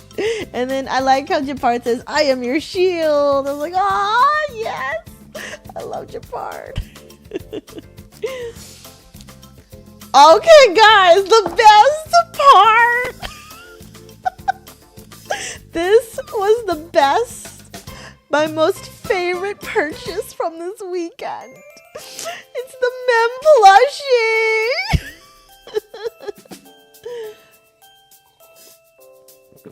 My god, guys, it's so fucking cute. But okay, this box was huge. She literally took up like half of the box. There was so much fucking space. I'm like, why? So obviously this does not fit in my suitcase. I just brought like a carry-on sized suitcase because I didn't want to check a bag because it takes too long. But anyways, I was like, this isn't gonna fit. So I was like, okay, what if I take her out of the box and fold the box down, like flatten it? obviously it still didn't fit, so I had to like cut one side of the box, like cut it, and then I could fold it enough where it would fit. But yeah, right, she is all ears. Like most of the box is just her fucking ears, which are kind of flat. So I was like, what the hell, she took up so much room. But guys, she's so cute. The box is so cute too. Like, look how cute this fucking box is. Oh, excuse me.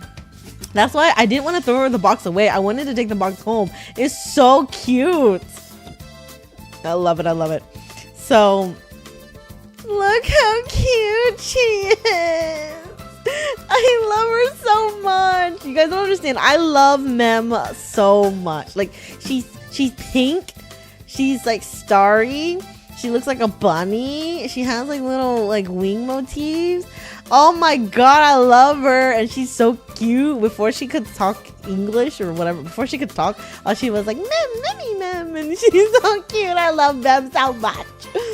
And so, yes, I had to have this plushie. I've been waiting for my chance to buy this plushie when they first like announced it.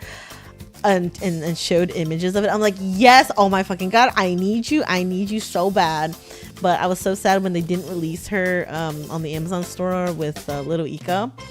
So I was so fucking excited when I couldn't get her at the con. I was like, oh my god, she's so cute. And then like this is the back of her. So I was like, even like her hoodie too. I was like, ah. And they have the laurels. Oh, unfortunately, one. So I had her in my backpack on the plane, and when we were getting off, when we were departing, I had to shove her back in my backpack, and I accidentally wasn't careful, and her laurel fell off, like one side, because it was just fucking glued on. I was like, what the? It was just glued on the back of her head. I'm like, man. So I don't know. I gotta find some glue or something to glue it back. But I accidentally like damaged her. I was so sad. I was like, oh well. But she's so cute. Look at her. Look at the little paws. They just, okay, I was like, okay, now I understand why this plushie is so expensive. It was so fucking cute. It was such nice quality. I love it so much. I was like, worth the price. Look at her little paws. So cute. I love her. She's my favorite. Oh my god, guys, and then I discovered you could take her clothes off. I was on the plane, like, you know, handling her, playing with her, waiting for us to take off, and I was like, wait a minute, what is this? There's a button? So under the jewel part, there was a button clasp, and I'm like, eh? And then I was like, what? No way. And I've discovered you could take her clothes off. I was like, what? So yeah, her little cape hoodie thingy comes off, and I got naked Mem. I got naked Mem. I was like, oh, it's so cute. I'm actually really glad the clothes could come off, because I didn't really want to hug her or like be rough with her, because I was afraid I was gonna ruin her clothes. Because it's a little fragile. It's like not something you really want to be hugging either, because it's like not too soft and it has so many details on it. So I'm like, I'm really glad you could take the clothes off, so now I can actually hug her. So I took her clothes off, like, oh, so I was hugging her, I was holding her on the plane. She's so cute. I love her so much. Something about that seems wrong. I know, right? You don't see Mem with her clothes on. So cute though. I was like, oh, she's so soft. And look at the little paws. I love her so much. She's so cute, guys. I love them. So this is my favorite purchase of the con. She's sitting on my couch right now, chilling, waiting for me to come back. Oh, I need to put her on top of Ika. It'd be perfect. Like Ika could be her horse. Oh, but Mem floats too, so I guess it doesn't matter. They both can fly-ish.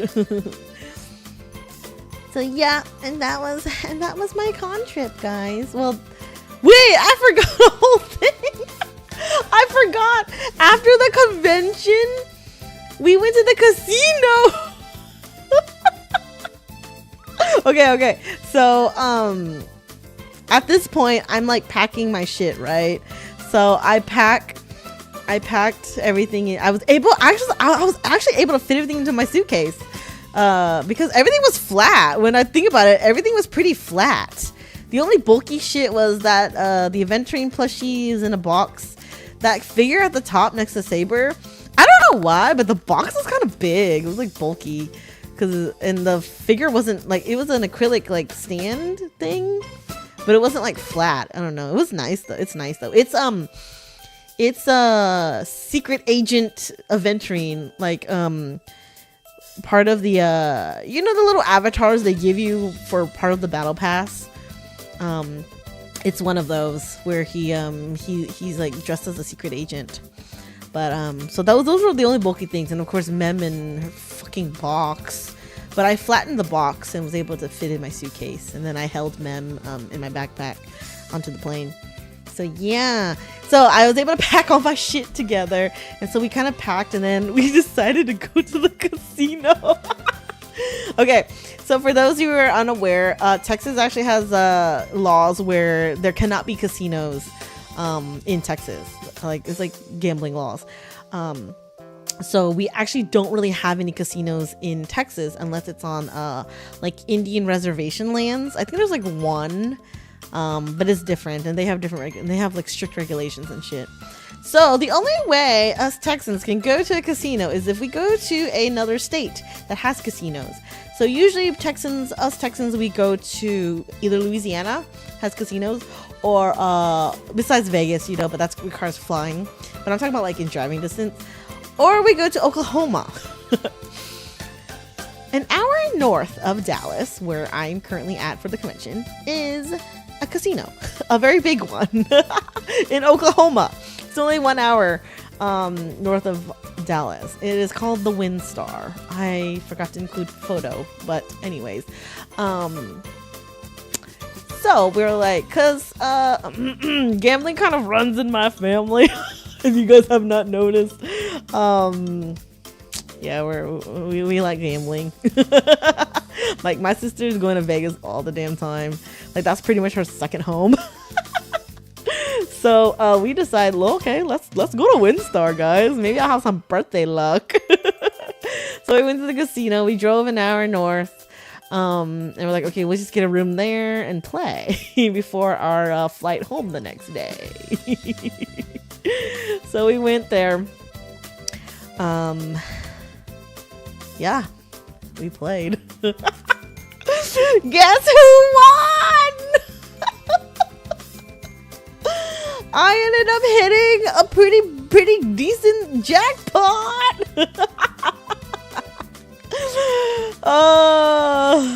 I ended up getting, this is what they call a hand pay. It's where it's when it's over a certain amount, when you hit over a certain amount, they come over and you have to do paperwork. They have to take the taxes out. Yeah, they call it a hand pay. So I ended up getting one. I don't think I've ever actually gotten one in my life for how much I gambled. So my first hand pay on my birthday. And so yeah. I ended up winning enough at the casino to pretty much pay for all the shit I bought at the con. It funded my convention trip, which was great because, oh my god, I'm bad. I went a little crazy at the convention, and I wasn't even looking at what I was spending. I was just spending. I was just like, I'm never gonna get this opportunity again. I'm going to buy everything I want. Buy the voice actor autographs. Here's my credit card. I didn't calculate everything I spent until like later, and like on the way to the airport the next day. And yeah. I was like, oh, luckily I won that money at the casino because I pretty much paid for my whole trip, for all the shit I bought, all the money I spent at the convention. So I was like, yes, right? My gacha luck translated to life, and I was so happy. It worked out in the end, right? Oh man, I was so excited. I was like, oh, thank you. And I didn't go crazy at the casino. Like I was like, okay, I won. I'm not gonna keep playing. Like I played a little, you know, it's gambling. It's up, down, right? But I was able to control myself, and I'm like, yes. And I walked away a winner. So yes. Right? Calculate potential casino winnings. Well, actually, no, because casino winnings usually are non-existent. Usually when I go to the casino, I'm not very hopeful that I'm gonna go away with money, you know. I expect to lose all my money at the casino. It's gambling. So the fact that I won was definitely cherry icing on the cake, you know. So it was fun. So I actually play slots. Wait, guys! Oh my god! Okay. So, you know how I really like Honkai Star Rail? You know how I spent a lot of money at the Honkai Star Rail booth? And you know how Honkai Star Rail is like a train? Like the big theme of it is, you know, the Astral Express, the train. I was playing a slot machine where the theme of it was a train.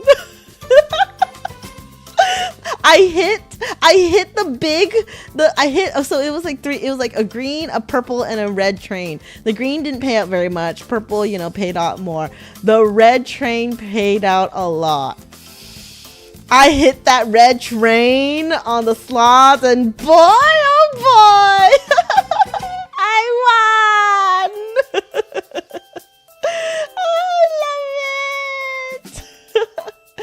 So the express paid me back, guys.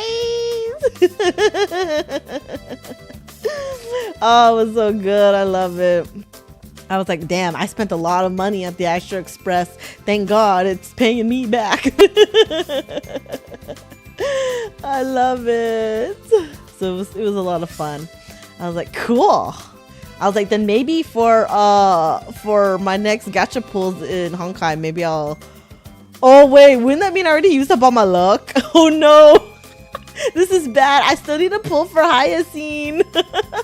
Wait, I have little Ika now. Maybe little Ika will bring me luck. I still gotta pull for Hyacine. So, alright, we're gonna see if my luck is continuing this Friday, guys, for Honkai Star Rail. Right? Choo-choo! We are winning. I love it. You never seen anyone under 50 doing slots? That's funny. I only play slots because I'm really bad at playing card games. So I don't play the table games. I don't really know all the rules for roulette, and I'm a little scared to play. Also, like the table games, it's hard because every time I want to play table games, it's always full of people. So it's kind of like, I don't want to be next. I don't want to be, you know, in a group. I don't want to be shoved in between people, so I just go play slots because, you know, it's a nice little solo game. You don't have to worry about anyone else. But yeah, so I love slots. It's fun. Yeah, we're gonna see if my luck continues because wish me luck on Friday, guys, when we pull for Hyacine. I'll have to let you guys know I did not get her early. Later that night, or maybe it was the next morning, I was seeing if I was gonna continue being lucky. And I was trying to pull for Hyacine. I was seeing if she came early. Don't tell Kitty. Well, I'm gonna have to tell Kitty when we play. So I'm like 60 pity in, or was it 70? I'm 70 in. She did not want to come. So next 10 pull, hopefully, you know, she comes. Hopefully we win our 50-50 and get Hyacine. So find out this Friday during Honkai Star Rail. But yes.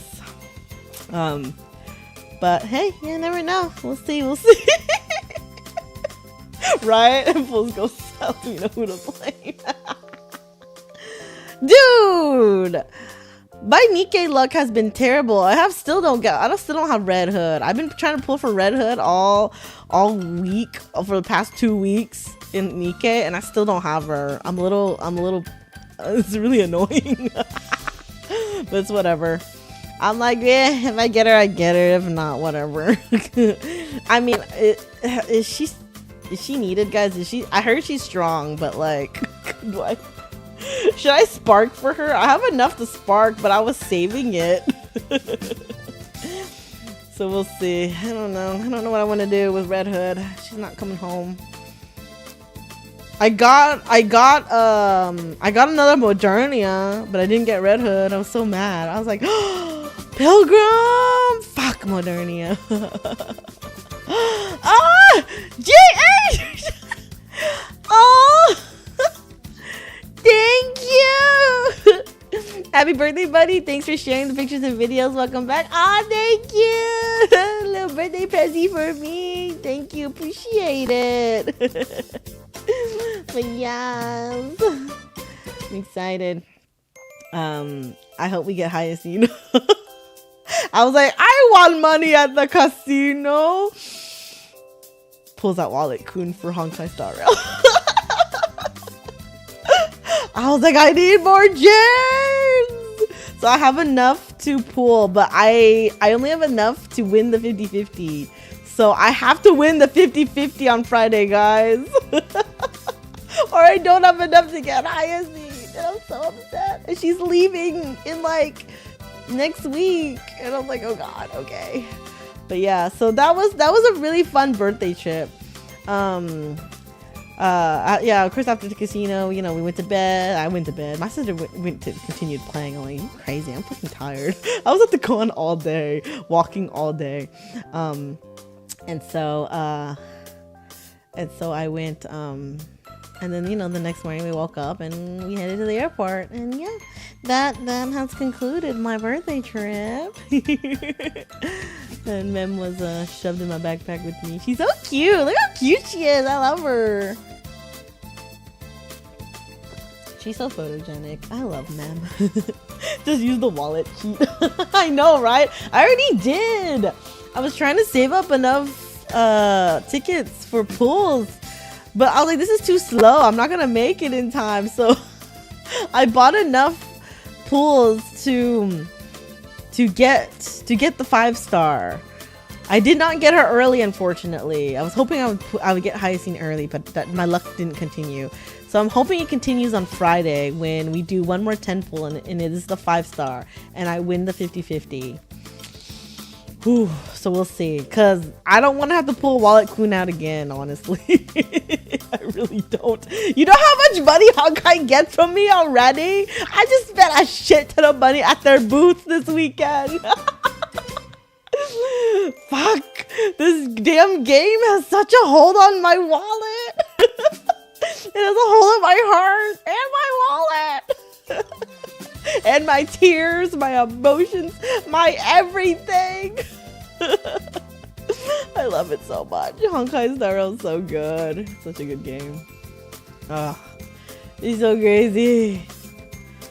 Right? More, spend more. Yep, that's what Hoyo wants me to do.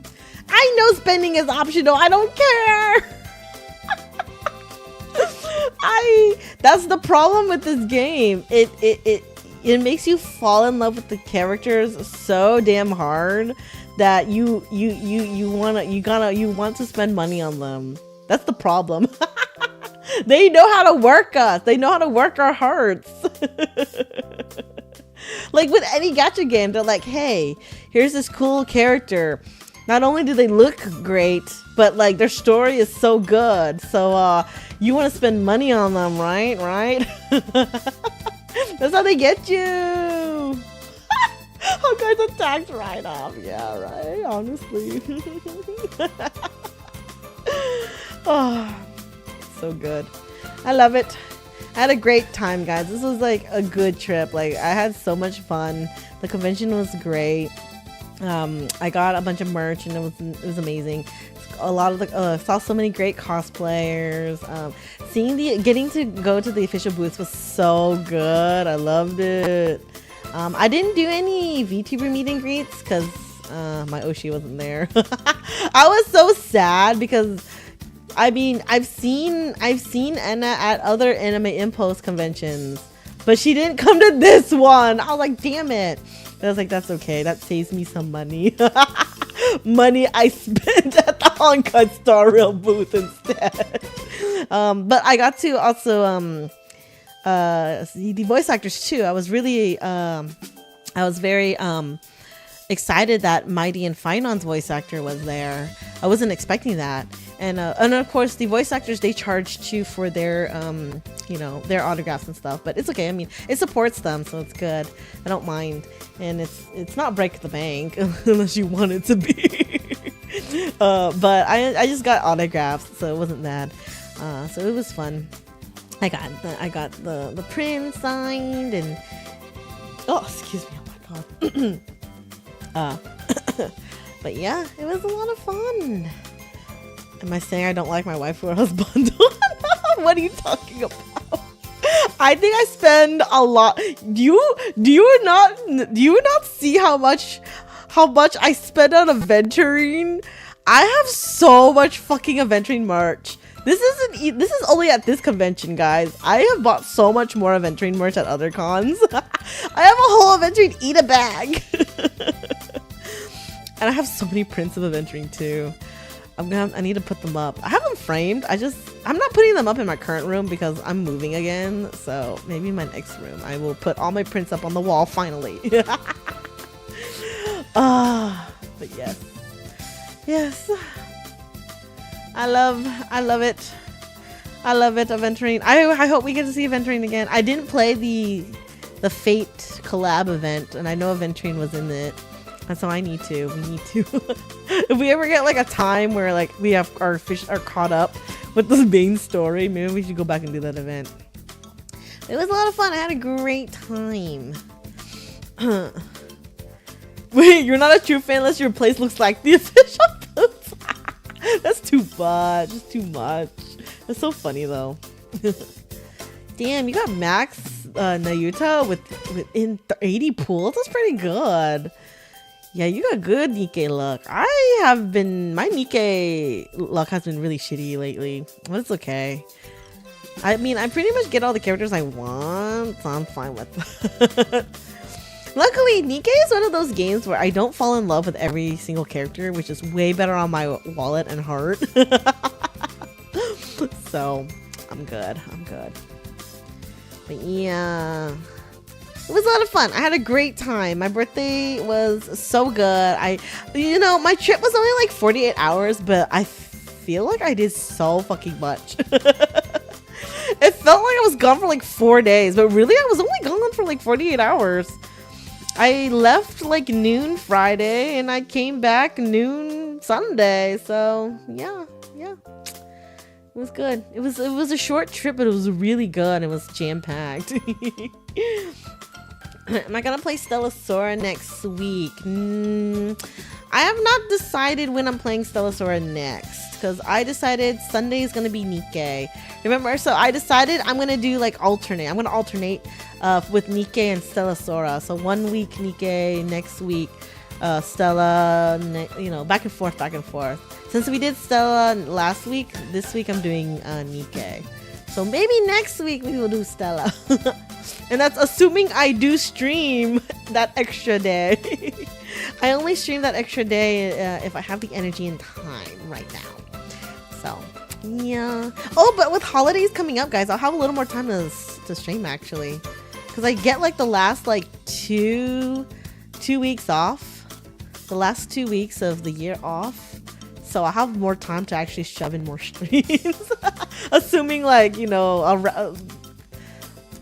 going around family stuff. But yeah, we'll see. I'll let y'all know when I stream next, because I want to continue the Stellasora main story, definitely. And I'm waiting for them to archive that last event with the bunnies with Shia. So it's not in the archive yet. Like, I wonder when they're gonna add it so I can play it. I only skipped through it so I can get the rewards because I didn't have time to stream it. But yeah. I don't know. You think they're ever gonna release Anderson? See, okay, the only thing, I don't think they would do it. Like, one, there are no male Nikkes. Two, wouldn't they release Jonah first? Because I feel like Jonah would be closer to a Nikke than Anderson. But I don't know. This is just based on me meeting Jonah for like 10 minutes. We just met him. Is that his name, right? The silver-haired guy in Eden. But yeah, if they ever release male Nikkes, I don't know. I feel like that'd be kind of weird. I don't know why. It just doesn't like make sense. Unless they make like a gender bend version. Which would be interesting, but it's not even the same. So yeah. Alright, good night, Bean Eater. Thank you for stopping in. Yeah. We'll do a Stellasaurus stream soon-ish. Whenever I get the chance. Yeah, I definitely want to continue the main story so I can progress in it. But I've been playing every day, almost. You know, I think I missed a day during my trip, but I've been playing to like level up and stuff. So yeah, it's fun. But yeah, I had a good time. And I'm glad I got to share this with you guys. I was so excited. I was like, I can't wait to stream again so I can show everyone my shit. I really wanted to show you guys the booths. The official booths were so cool, especially the Nikkei one, and then all my merch. But yeah. Will I pull on the new Blue Archive banner tomorrow? No. I'm mainly saving up for Tea Party swimsuits and Magical Girls. So I'm trying to not pull. And I don't really care for the current banner's characters, so yeah, there's that. Fest, yes. When is that, guys? When is the next fest? Is it not coming? Is that gonna come up soon?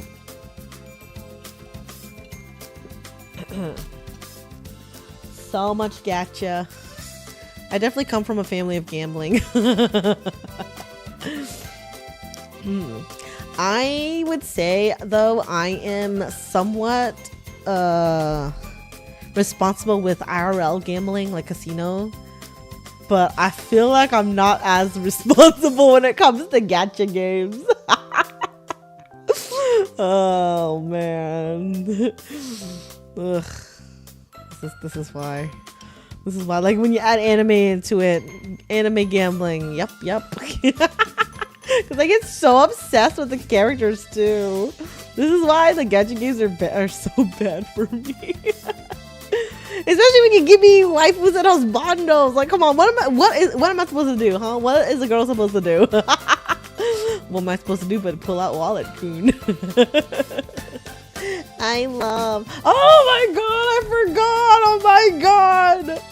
You're right. How did you know I forgot about it? Oh, here it is. Oh, shit. I forgot I had this picture. Okay, guys. Long story short. Okay, if you guys have. Okay, I'm not gonna lie. This was actually one of the first pictures I took when I got to the convention. Because at first I was just walking around with my sister because she wanted to look at all the shopping. What do I see? I see this freaking Leon body pillow. Look at it. I should have zoomed in. Can I zoom in? Hold on. Let me see. I'll try to zoom in for y'all. Let me make it bigger because you guys gotta see this. Okay, if you guys didn't know, I've been playing Resident Evil 4 lately, right? And Leon, man, Leon. He's pretty fine. I don't really like his haircut, but damn, that man has a fine body. And holy shit, what do I see? One of the first things I see when I get to this convention? Oh my god.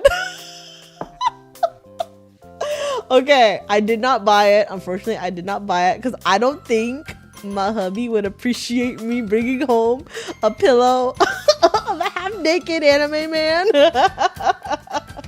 I feel like it's a little awkward too at my age to have something like this. I mean, it wouldn't be my first Dakimakura, okay? I had a Kaido one, a Vocaloid Kaido one, where his shirt was like, his coat. Yeah, his shirt was up and his jacket was like out, like off. And it was nice. I think I still have the pillowcase, but I don't have the pillow anymore. I don't know, the pillowcase is shoved somewhere. But yeah. So, right, it's awkward at every age. Okay, fair enough. Fair enough. You know what? Fair enough. No, but honestly, it was less awkward in my early 20s when I was much more cringe and didn't really and like, you know, lived or like had my own, like slept by myself. You know, it's a little different versus being a lot older now and like, you know, do sleep in a bed with someone else is a little weird to have like a half naked anime man in the bed also. But yeah, I was like, damn, I gotta take a picture of this to memorialize it. I wish I should have gotten the artist name or whatever, but oh shit, it was so good. Damn, look what y'all did to me, making me play Resident Evil.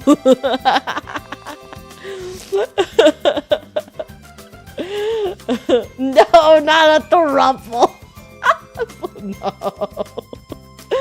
Nah, he's too jealous of a person for that. He just wants me to himself.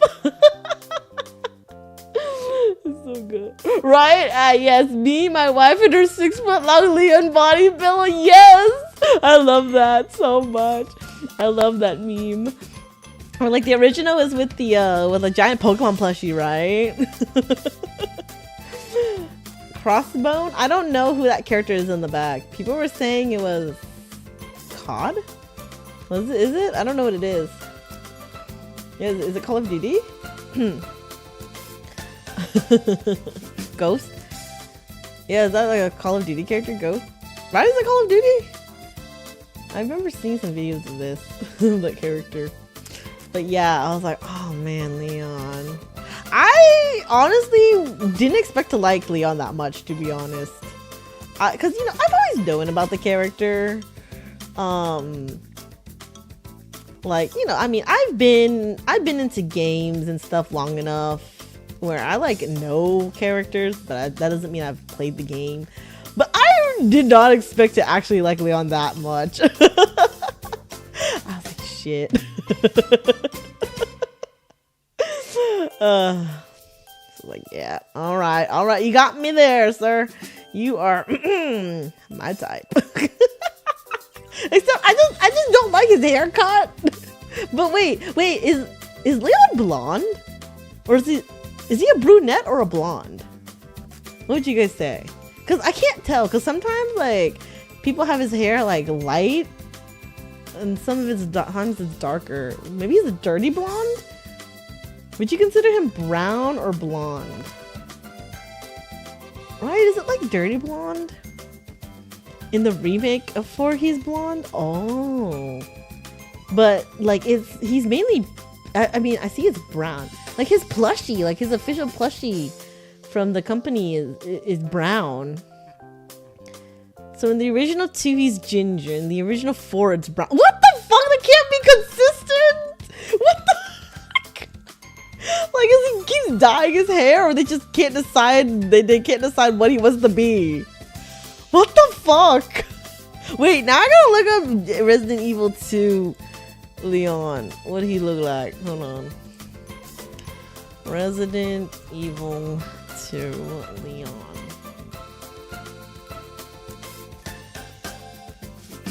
Oh shit, is that Ginger? I can't tell if this picture has a filter on it. I don't know, it looks brown to me. Oh, but this is like the remake. Hold on, what is the original? Let me get the polygraphics. It looks brown. But there's like one picture where it looks orange, but I feel like it's just the filter on it.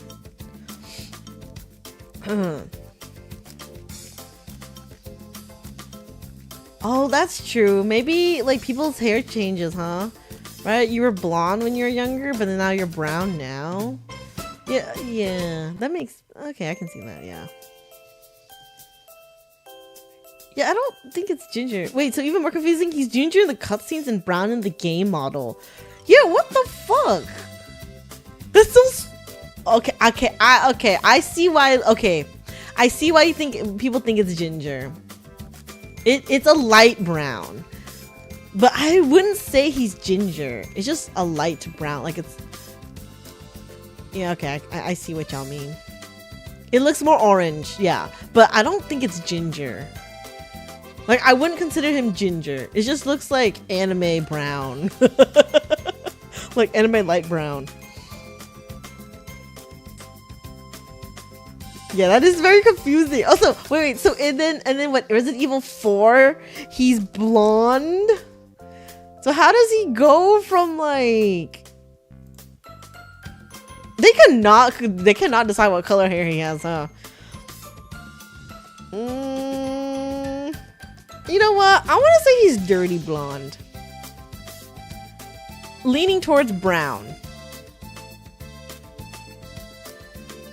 Oh my, it's so inconsistent. What the fuck?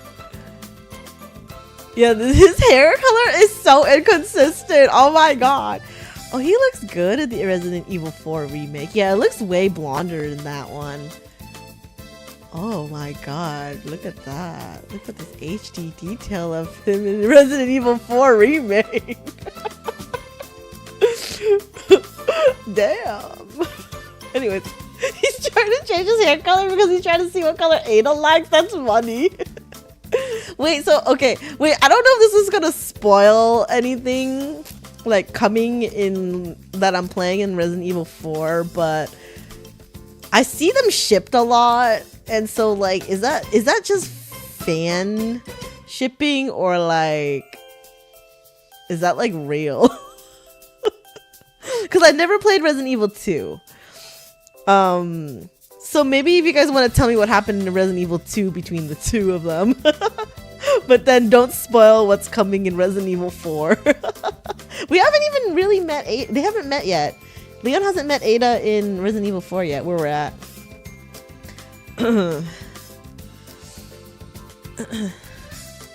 It's gone nowhere in over 20 years. Wait, so all the shipping is just fan stuff? Like fan shipping? Yeah, I know we saw her, but Leon hasn't seen her. Like, you know. Oh, the shippers are delusional. Okay, so it's just shipping then. It's not like canon. At least so far. I mean, I understand fan shipping, it's fine. Like, come on, I ship like Finon and Mighty. That's not technically canon, even though they say shit like, you're like, what was that thing? Mighty was like my he's like he invited Finon. I don't know, there's this one line Mighty said about his library in the future, and like you've had the key the whole time, Finon. I'm like, what the fuck? Y'all are so fucking cute. And then of course Finon's like, it's a date, Mighty Mo's. Like, come on, that shit writes itself.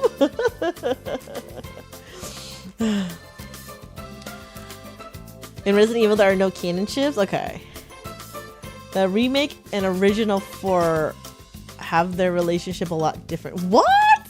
They changed that shit? Wait, that's so weird how the remake is kind of so different from like the original. Interesting how they did that. Like they even made him fucking blonde.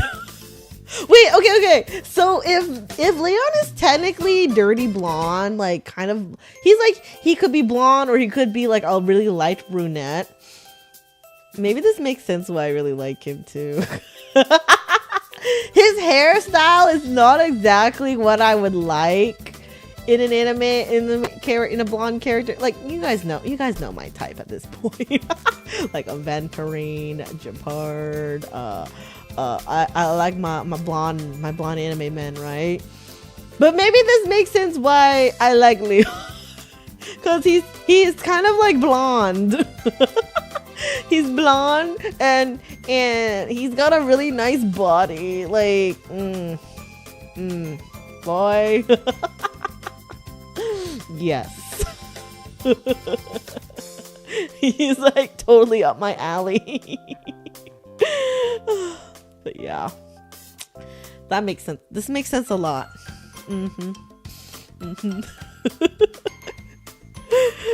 Yeah, it's fun. It is fun.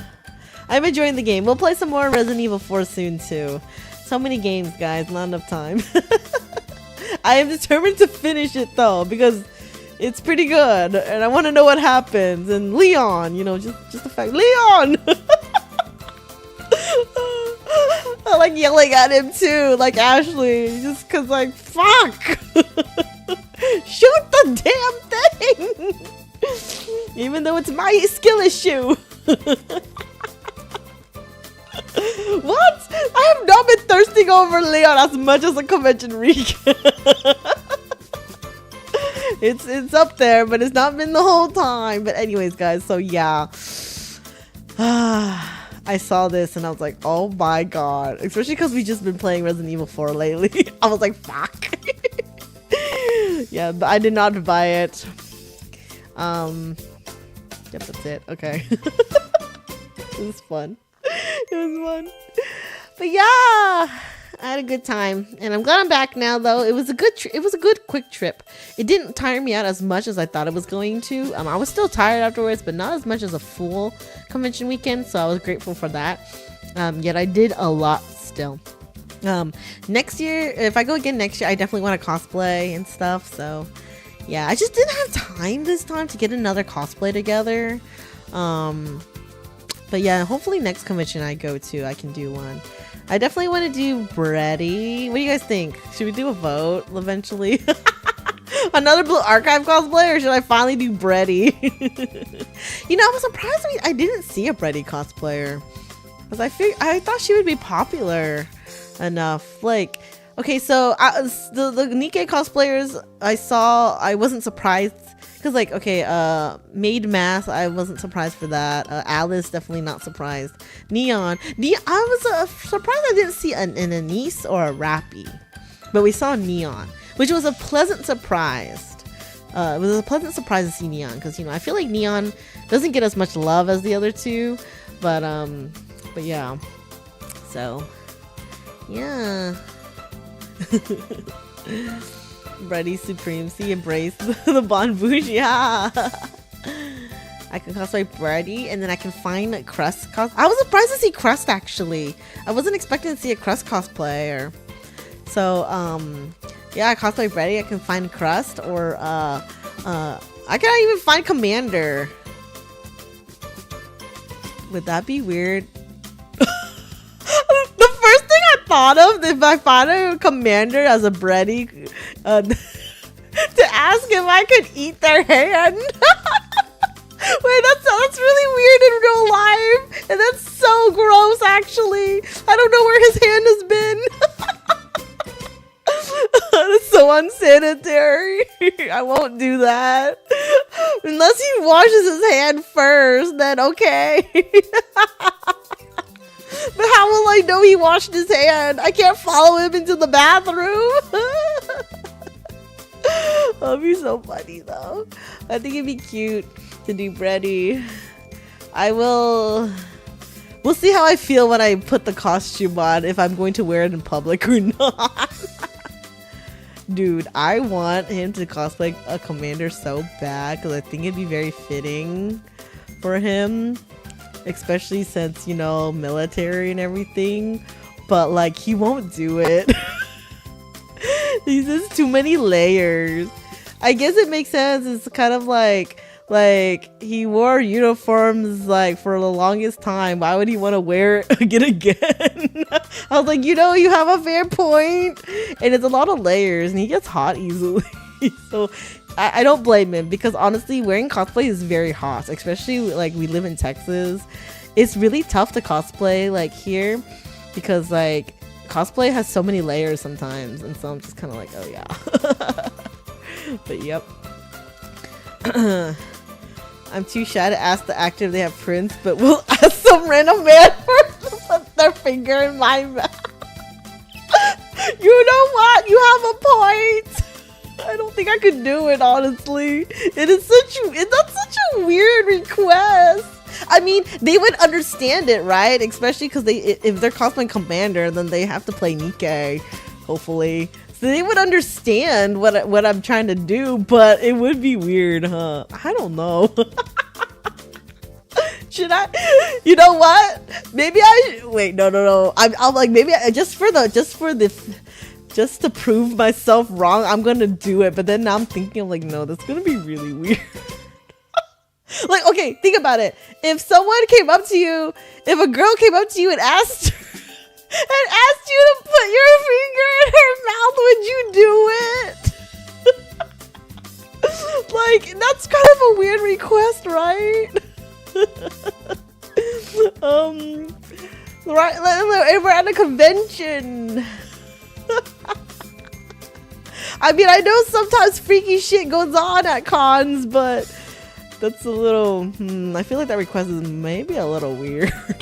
Maybe I don't do that. I just asked for a picture, okay? I was just gonna get a picture together. That'd be the best.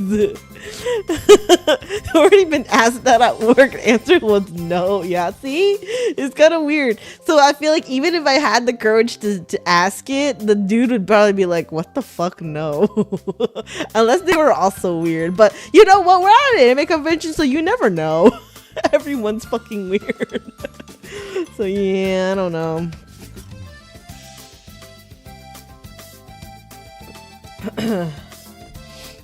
I feel like most anime nerds though kind of be on the shyer side, so probably not.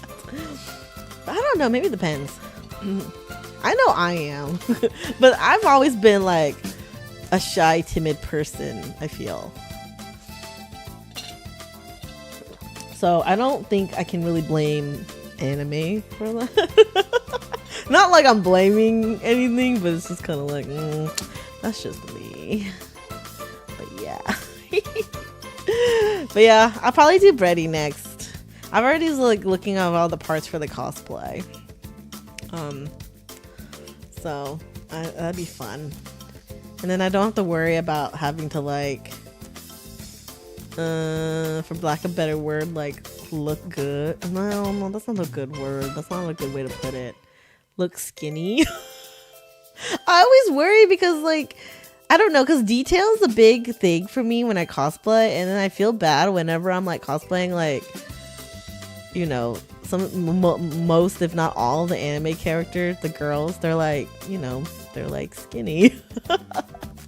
And I was like, I don't have that kind of body type. So like, at least with Brady, I'll be a little more accurate. You hear a lot of guys end up getting weird requests and comments from girls because men are usually hesitant to ask. Fair enough. Let's see. Like what? Like, I think it's also one of those things that like men don't want to come off as creepy, so they usually wouldn't, you know, say or like do things. But then if you run into like a kind of like a freaky girl, yeah, she gonna be the one asking. You're not an anime nerd, you're just a gacha nerd. Fair enough. I guess it is different. Is it though? Because I don't know, like a lot of the gacha games are very anime, or like anime themed and coded. So I feel like most people who play gacha games are into anime. But I guess there's a chunk of people who don't, huh? I mean, you can still just appreciate the art, the anime art, the anime style artwork without like completely being into anime. I can see that.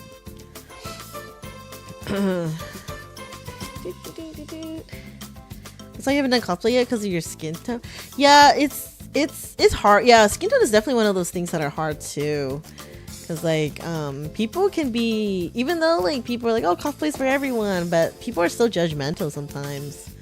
And you know, there's always mean people, unfortunately, out there. So yeah, it makes you kind of hesitate sometimes. I totally get it. Nothing like a weird stranger asking you for a request, right? But yeah. That's okay. It'll be fun. It'll be fun. I mean, usually, you know, I cosplay for myself because I like bringing the character to life. But I still want to look good as the character. So it's just, so a lot of sometimes just comes like with it's just confidence issues. But yeah. Oh yeah, wearing cosplay is rough. I will have to admit, like, especially one that has a lot of layers and parts to it. Like when I was cosplaying Hifumi at the last con, I didn't wear it for very long. Like the first day I wore it maybe 4 to 5 hours. And then the next day I literally wore it to the meetup. And then like maybe 1 or 2 hours afterwards, and then I changed. Because it was so hot too. It was in like the middle of like summer weather, and Hifumi has so many fucking layers. She's wearing a fucking cardigan. And I had a paper bag on my head. So yeah, it was kind of hot. Like overheating, definitely. So yeah, that's why like the problem is like a lot of anime characters are really hard to do in Texas because it's so hot. And like I'm not comfortable with showing a lot of skin. So it's really hard for me to cosplay sometimes because the characters I'll end up choosing will have like fucking jackets and pants and or like you know, a lot of layers, and I'm just like, oh god. So like maybe Bretty will be okay because she's kind of exposed. But then I realized she's wearing a long sleeve shirt still. So how's that gonna work? My arms will be warm, but my belly will be cold. So yeah. Cosplay Leon, just a shirt, pants, and you already have the hair. Yeah, see, I feel like Leon is not a hard cosplay, especially like for like good-looking males. And then you just have like, and then you have and then if you just get like a wig, or if you already have that hairstyle. Actually, a lot of Leon cosplayers I see, I feel like they use their normal hair anyways. You know, they just style it. Cause like, think about it. It could be blonde, dirty blonde, or brown. It's all accurate. And then yeah, it's just literally, what is it? A blue or black shirt? What is this? Blue, navy? Navy? It looks navy. Or black. I don't know, depending on the lighting. No, it's navy. No, wait, it looks black. Whatever. Black or navy shirt, pants, and then you have some of your tactical gear, which isn't even a lot. I noticed Leon doesn't have a lot on him. So honestly, Leon cosplay is so easy. I think the key though is that you have to have the body. Like, I don't think I've ever seen a bad looking Leon cosplayer, because I feel like almost every convention, every big like anime convention I go to, I see at least 1 or 2 Leon cosplayers. See, I know the character, like I can recognize the character because he's kind of iconic, you know, before I even played the game. So so yeah, that would be easy. That would be an easy cosplay, honestly. Sensei would be easy too. Yeah, that's true, because Sensei is like fanon. I mean, he has a canon anime look, but like you can be whatever. It's just what's it called? Lab coat. I mean, you're just dressing like a teacher, like a science teacher almost. And then make a scribble mask. Doodle say. That's so easy. Sensei's an easy cosplay. And if you have the doodle say mask, like that's so recognizable. And and then you just need like the shale badge. That'd be good. Cosplay Ada. Me? Oh my god. I was like looking at Ada, like pictures of her, and I'm like, man, she's so nice looking, but I definitely do not have that body type. Dude, she's so skinny. Like, I was like, if I was a little thinner, I would do it, because she's so like iconic and she's so pretty. But then that's the key word, pretty.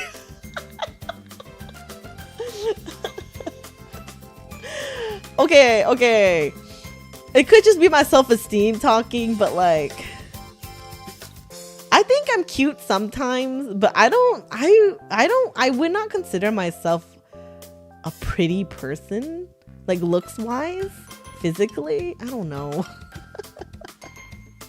I mean, I know hubby would disagree with me, but like, I don't think I would ever really consider myself pretty. I consider myself cute though, but I feel like there's a difference. So, yeah.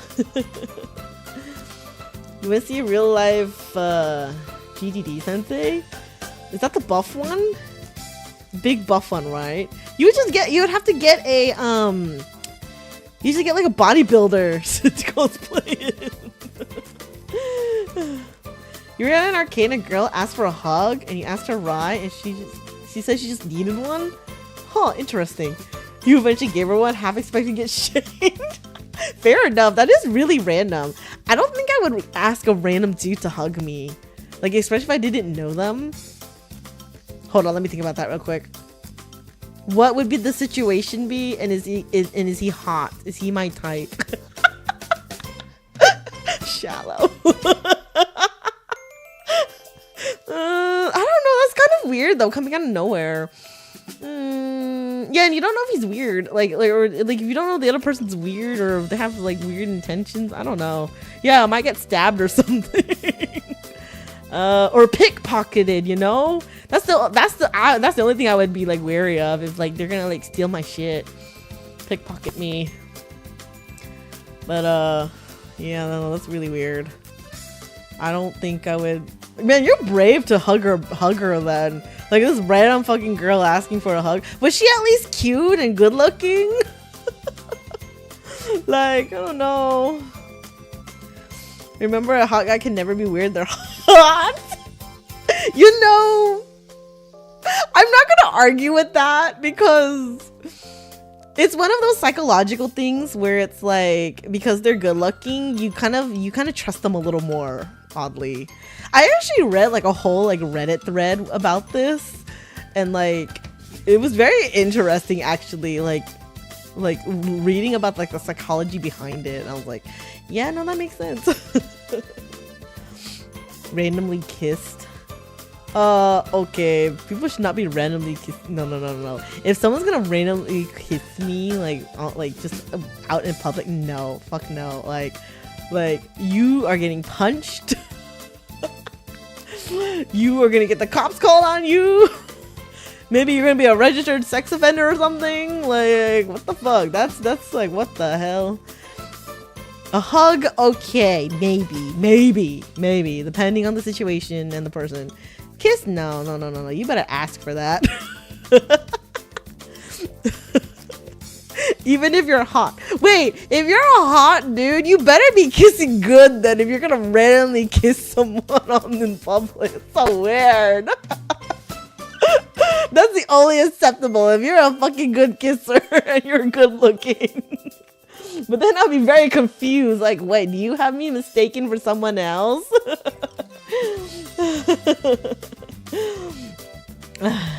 That's funny.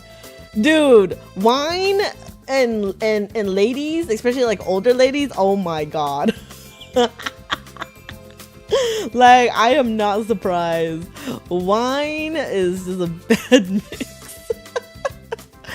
Wine just like all filters off. But yeah, that's hilarious. I can believe that. Especially, I feel like as a woman gets older, she does not gives no F's. Like, I feel like as I get older, I give no F's. Like sometimes I feel like I'm too overwhelming for my hubby sometimes. With being how I am, I'm just like, meh, getting too old for this shit to be that timid. Especially if it's someone I'm comfortable with. Okay, it's a little different in public, okay? But I still have social anxiety sometimes being in public by myself, so yeah. Ma'am, I have no clothes on, you're asking for a hug. You know what? I respect that. Like, she knows what she wants, okay? You go, girl. I mean, can you blame her? I mean, come on. She's got wine in her system. She's got a good looking chap in front of her, naked. Yep. Girl, she knows what she wants. That's so funny. Oh god, the bachelorette parties. It's always the yeah, no, I can see that. Yeah. Dude, I don't know what it is about bachelorette parties, but girls are so fucking wild during them. I've been to one where it was my sister's bachelorette party. And I wasn't gonna drink or anything. I'm gonna be responsible. And man, that shit was wild to watch. It was kind of funny. I'm just like, okay. Because my sister's much older than me too. So her friend group, they're wild party type. And I'm just off to the side, just kind of witnessing everything. And it's so fucking funny. It was very entertaining, but I'm just like, what the fuck? It's like shit you see in the movies. Oh, they happen in real life too. Let's just say my I guess the people I hang out with and then the type of people my sister hangs out with are very different. We're very different people. I'm the anime nerd of the family. She's more normal. So yeah. Oh, the girl at the arcade was quiet type with glasses. She was a 7 for cuteness. Okay, interesting. Maybe she was just having a day then. Maybe you seemed safe to her. So she was like, I'm going to ask for a hug from you. But yeah, that's good. Fun. You take it back? Having a random lady at Amicon asking to pose with your finger in her mouth would be less weird. See? I was like, it's a weird request, but in context, it's not. Especially if you're both cosplaying from the same game and it's a whole scene in the game. So I was like, it's technically not weird if if I'm Brady and I go up to a Commander cosplayer and ask that. Yes, in a normal situation it might be kind of strange, but maybe in a normal situation maybe she just got an oral fixation or something. Oh, so funny. Can you ask me for a suplex? I don't think I could do it though. You want me to suplex you? I don't think I can. I mean, I've seen where dudes will go up to girls and at cons and ask for them to step on them. I've seen that. That shit is so funny. But yeah. Yeah, cons are weird. Can be weird. People ask really weird things. No, you cannot suplex me. What the fuck? The only thing I'll accept, honestly, at a con, if a good-looking, strong dude wants to princess carry me, yes, I will let you. But then I'd be a little worried because I was like, are you strong enough to lift me? I'd just be a little scared. I don't want you to drop me. The trick is to cosplay as Resident Evil Ashley and ask all the Leon cosplayers to do the princess gear. Yes! Oh my god, that'd be great. That'd be so fun. That'd be cute. And then I can annoy them like, Leon!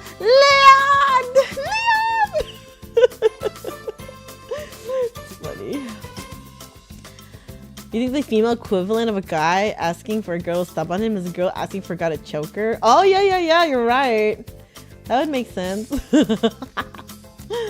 Sometimes girls will wear the collar and leash and then they'll hand the leash to the dude or whatever. I've seen that. Yeah, there's some weird shit going on at cons, okay? But they're so much fun. Cons are great. If you guys have never been to an anime convention, go. It is so fun. I love it. See? Akko and Sensei. Okay, cons just bring all types of people out, okay? So, I mean, yeah, there's a lot. Go to a con, it's so much fun. Yeah, go next year. Go to one that has like good guests and booths and stuff. It'll be worth it. But honestly, if it's your first time going, maybe not do such a big one because it could be overwhelming. Like honestly, I would not go to Anime Expo as your first convention if you think of that. Anime Expo is like the largest convention in the US, and while it does have a lot of good industry stuff, like you know, like all the booths and exhibits and everything, it's very overwhelming. I've been twice, and oh my god, that shit is crazy. It's also very expensive too. So go to like some good mid-sized cons, or just one that like runs it well. And if you guys don't know, you guys can ask me. I'm very well versed in most of the conventions, even if I've not gone to them, so I can always give you an opinion. Wait, some Resident Evil 4 fans like the remake actually better than the OG one? Really? Interesting. You've been to Evo? Yeah. In Vegas? Oh, yeah. Evo in Vegas is really big. Looks like their big one. Yeah, the fighting game tournaments are fun. I've never really been. I mean, by the time I was in the time period I was in really into fighting games, I never really got the chance to go to big tournament events like that. But because I don't know if they existed, or I was very young, so it's not like I could. You know, I did not have adult money. But yeah, going to cons is fun. I played a lot of Blaze Blue. I was very, very into Blaze Blue. I played a little bit of Tekken, but I was not very good at it at all. I played Blaze Blue. There's another one. I always forget the name of it, but it's the one with I Know Heart. Oh god, I feel like this is deja vu. I've had this convo before. Arcana Heart, what the fuck? The game is literally Arcana Heart. I Know Heart is the main character. I played a little bit of that. But Blaze Blue was my like bread and butter. I fucking love Blaze Blue so much. Blaze Blue. Right? See, I'm a big anime nerd if you haven't noticed by now. Blaze Blue was like, I loved it. I think what actually got me into Blaze Blue was I saw a picture of Ragna and Hazama. Fucking gay ass ship.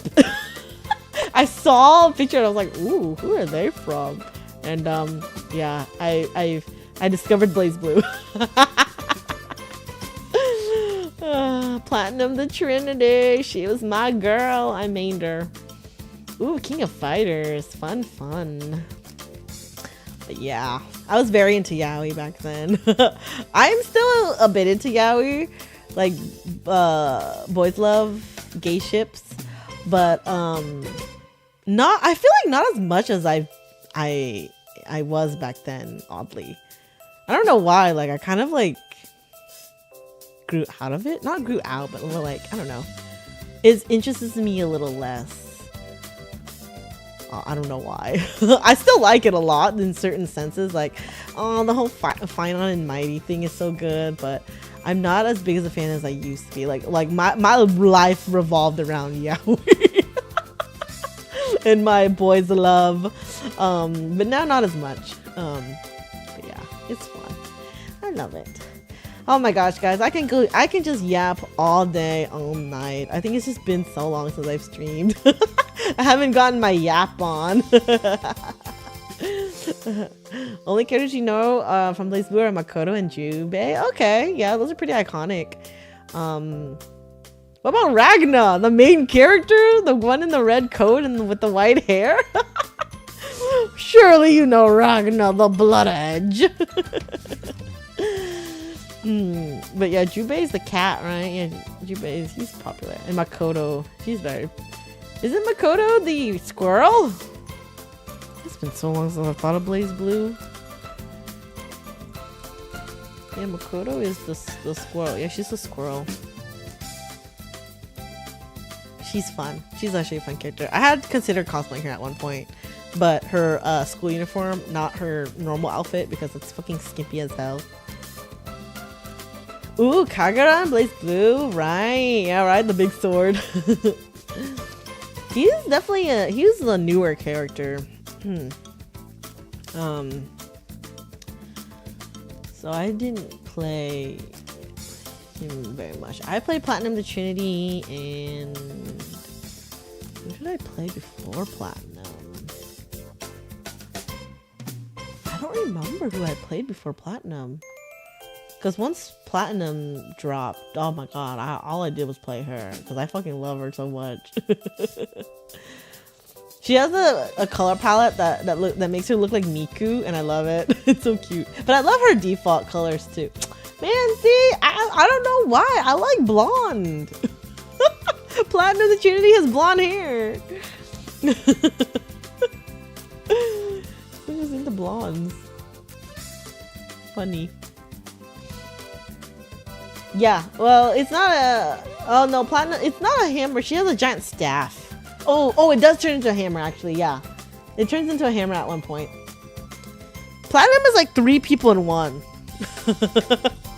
She has a personality disorder-ish. Not really. I mean, there's an explanation, but yeah. She's so cute. I love her. But yeah. Alright guys, I can yap your ear off all night long. I should probably end stream. We have been done talking about the con for so long now. Here, take a look at Mem's cute ass face before we I sign off. This was fun, guys. I'm glad I'm back, and I'm glad I got to stream again. I'm glad I got to show you guys my fun trip and talk about it. I had such an amazing time. I was a little sad it was over, but at the same time I was like, I'm glad to be home. I'm at an age where I can't really do things for too long, or I just get way too tired. So I'm glad to be back. I had my fun. I did everything I wanted, bought all the merch, and got the voice actor's signatures. So now the only voice actor I need to see at a con is Aventurine, because I have Boot Hill's autograph. I have a signed print from Boot Hill already, because sometimes the voice actors will do live streams where they sign prints, so I bought one from him then. I would like to see him in person too, would be fun. But the only one I don't have that I really would like would be Aventurine. But I don't think he does a lot of appearances. So maybe one day I'll get a signed print from Aventurine. my main husbando. But yeah, I know, nothing like going off topic. Hey, it ain't a YouTuber or a VTuber stream without yapping endlessly, right? All right, guys, this week we're returning normal normal weekly streams. We got Blue Archive on Wednesday tomorrow, Honka Star Rail Friday, Reverse 1999 Saturday, and then I am doing Nikkei this week on Sunday. So join me for those streams, and thank you so much for coming out, and for those who are watching the VOD and have made it all the way back here, thank you so much. I hope you guys enjoyed hearing about my convention experience and my birthday weekend. So yeah, I think I'm gonna head out, and I'll see you guys next stream. Don't forget to join the Discord if you wanna just chat with everyone and stuff. And, you guys will see me in the Discord. Alrighty, guys, have a good morning, noon, or night, whatever time it is for you, and I'll catch y'all later. Bye bye.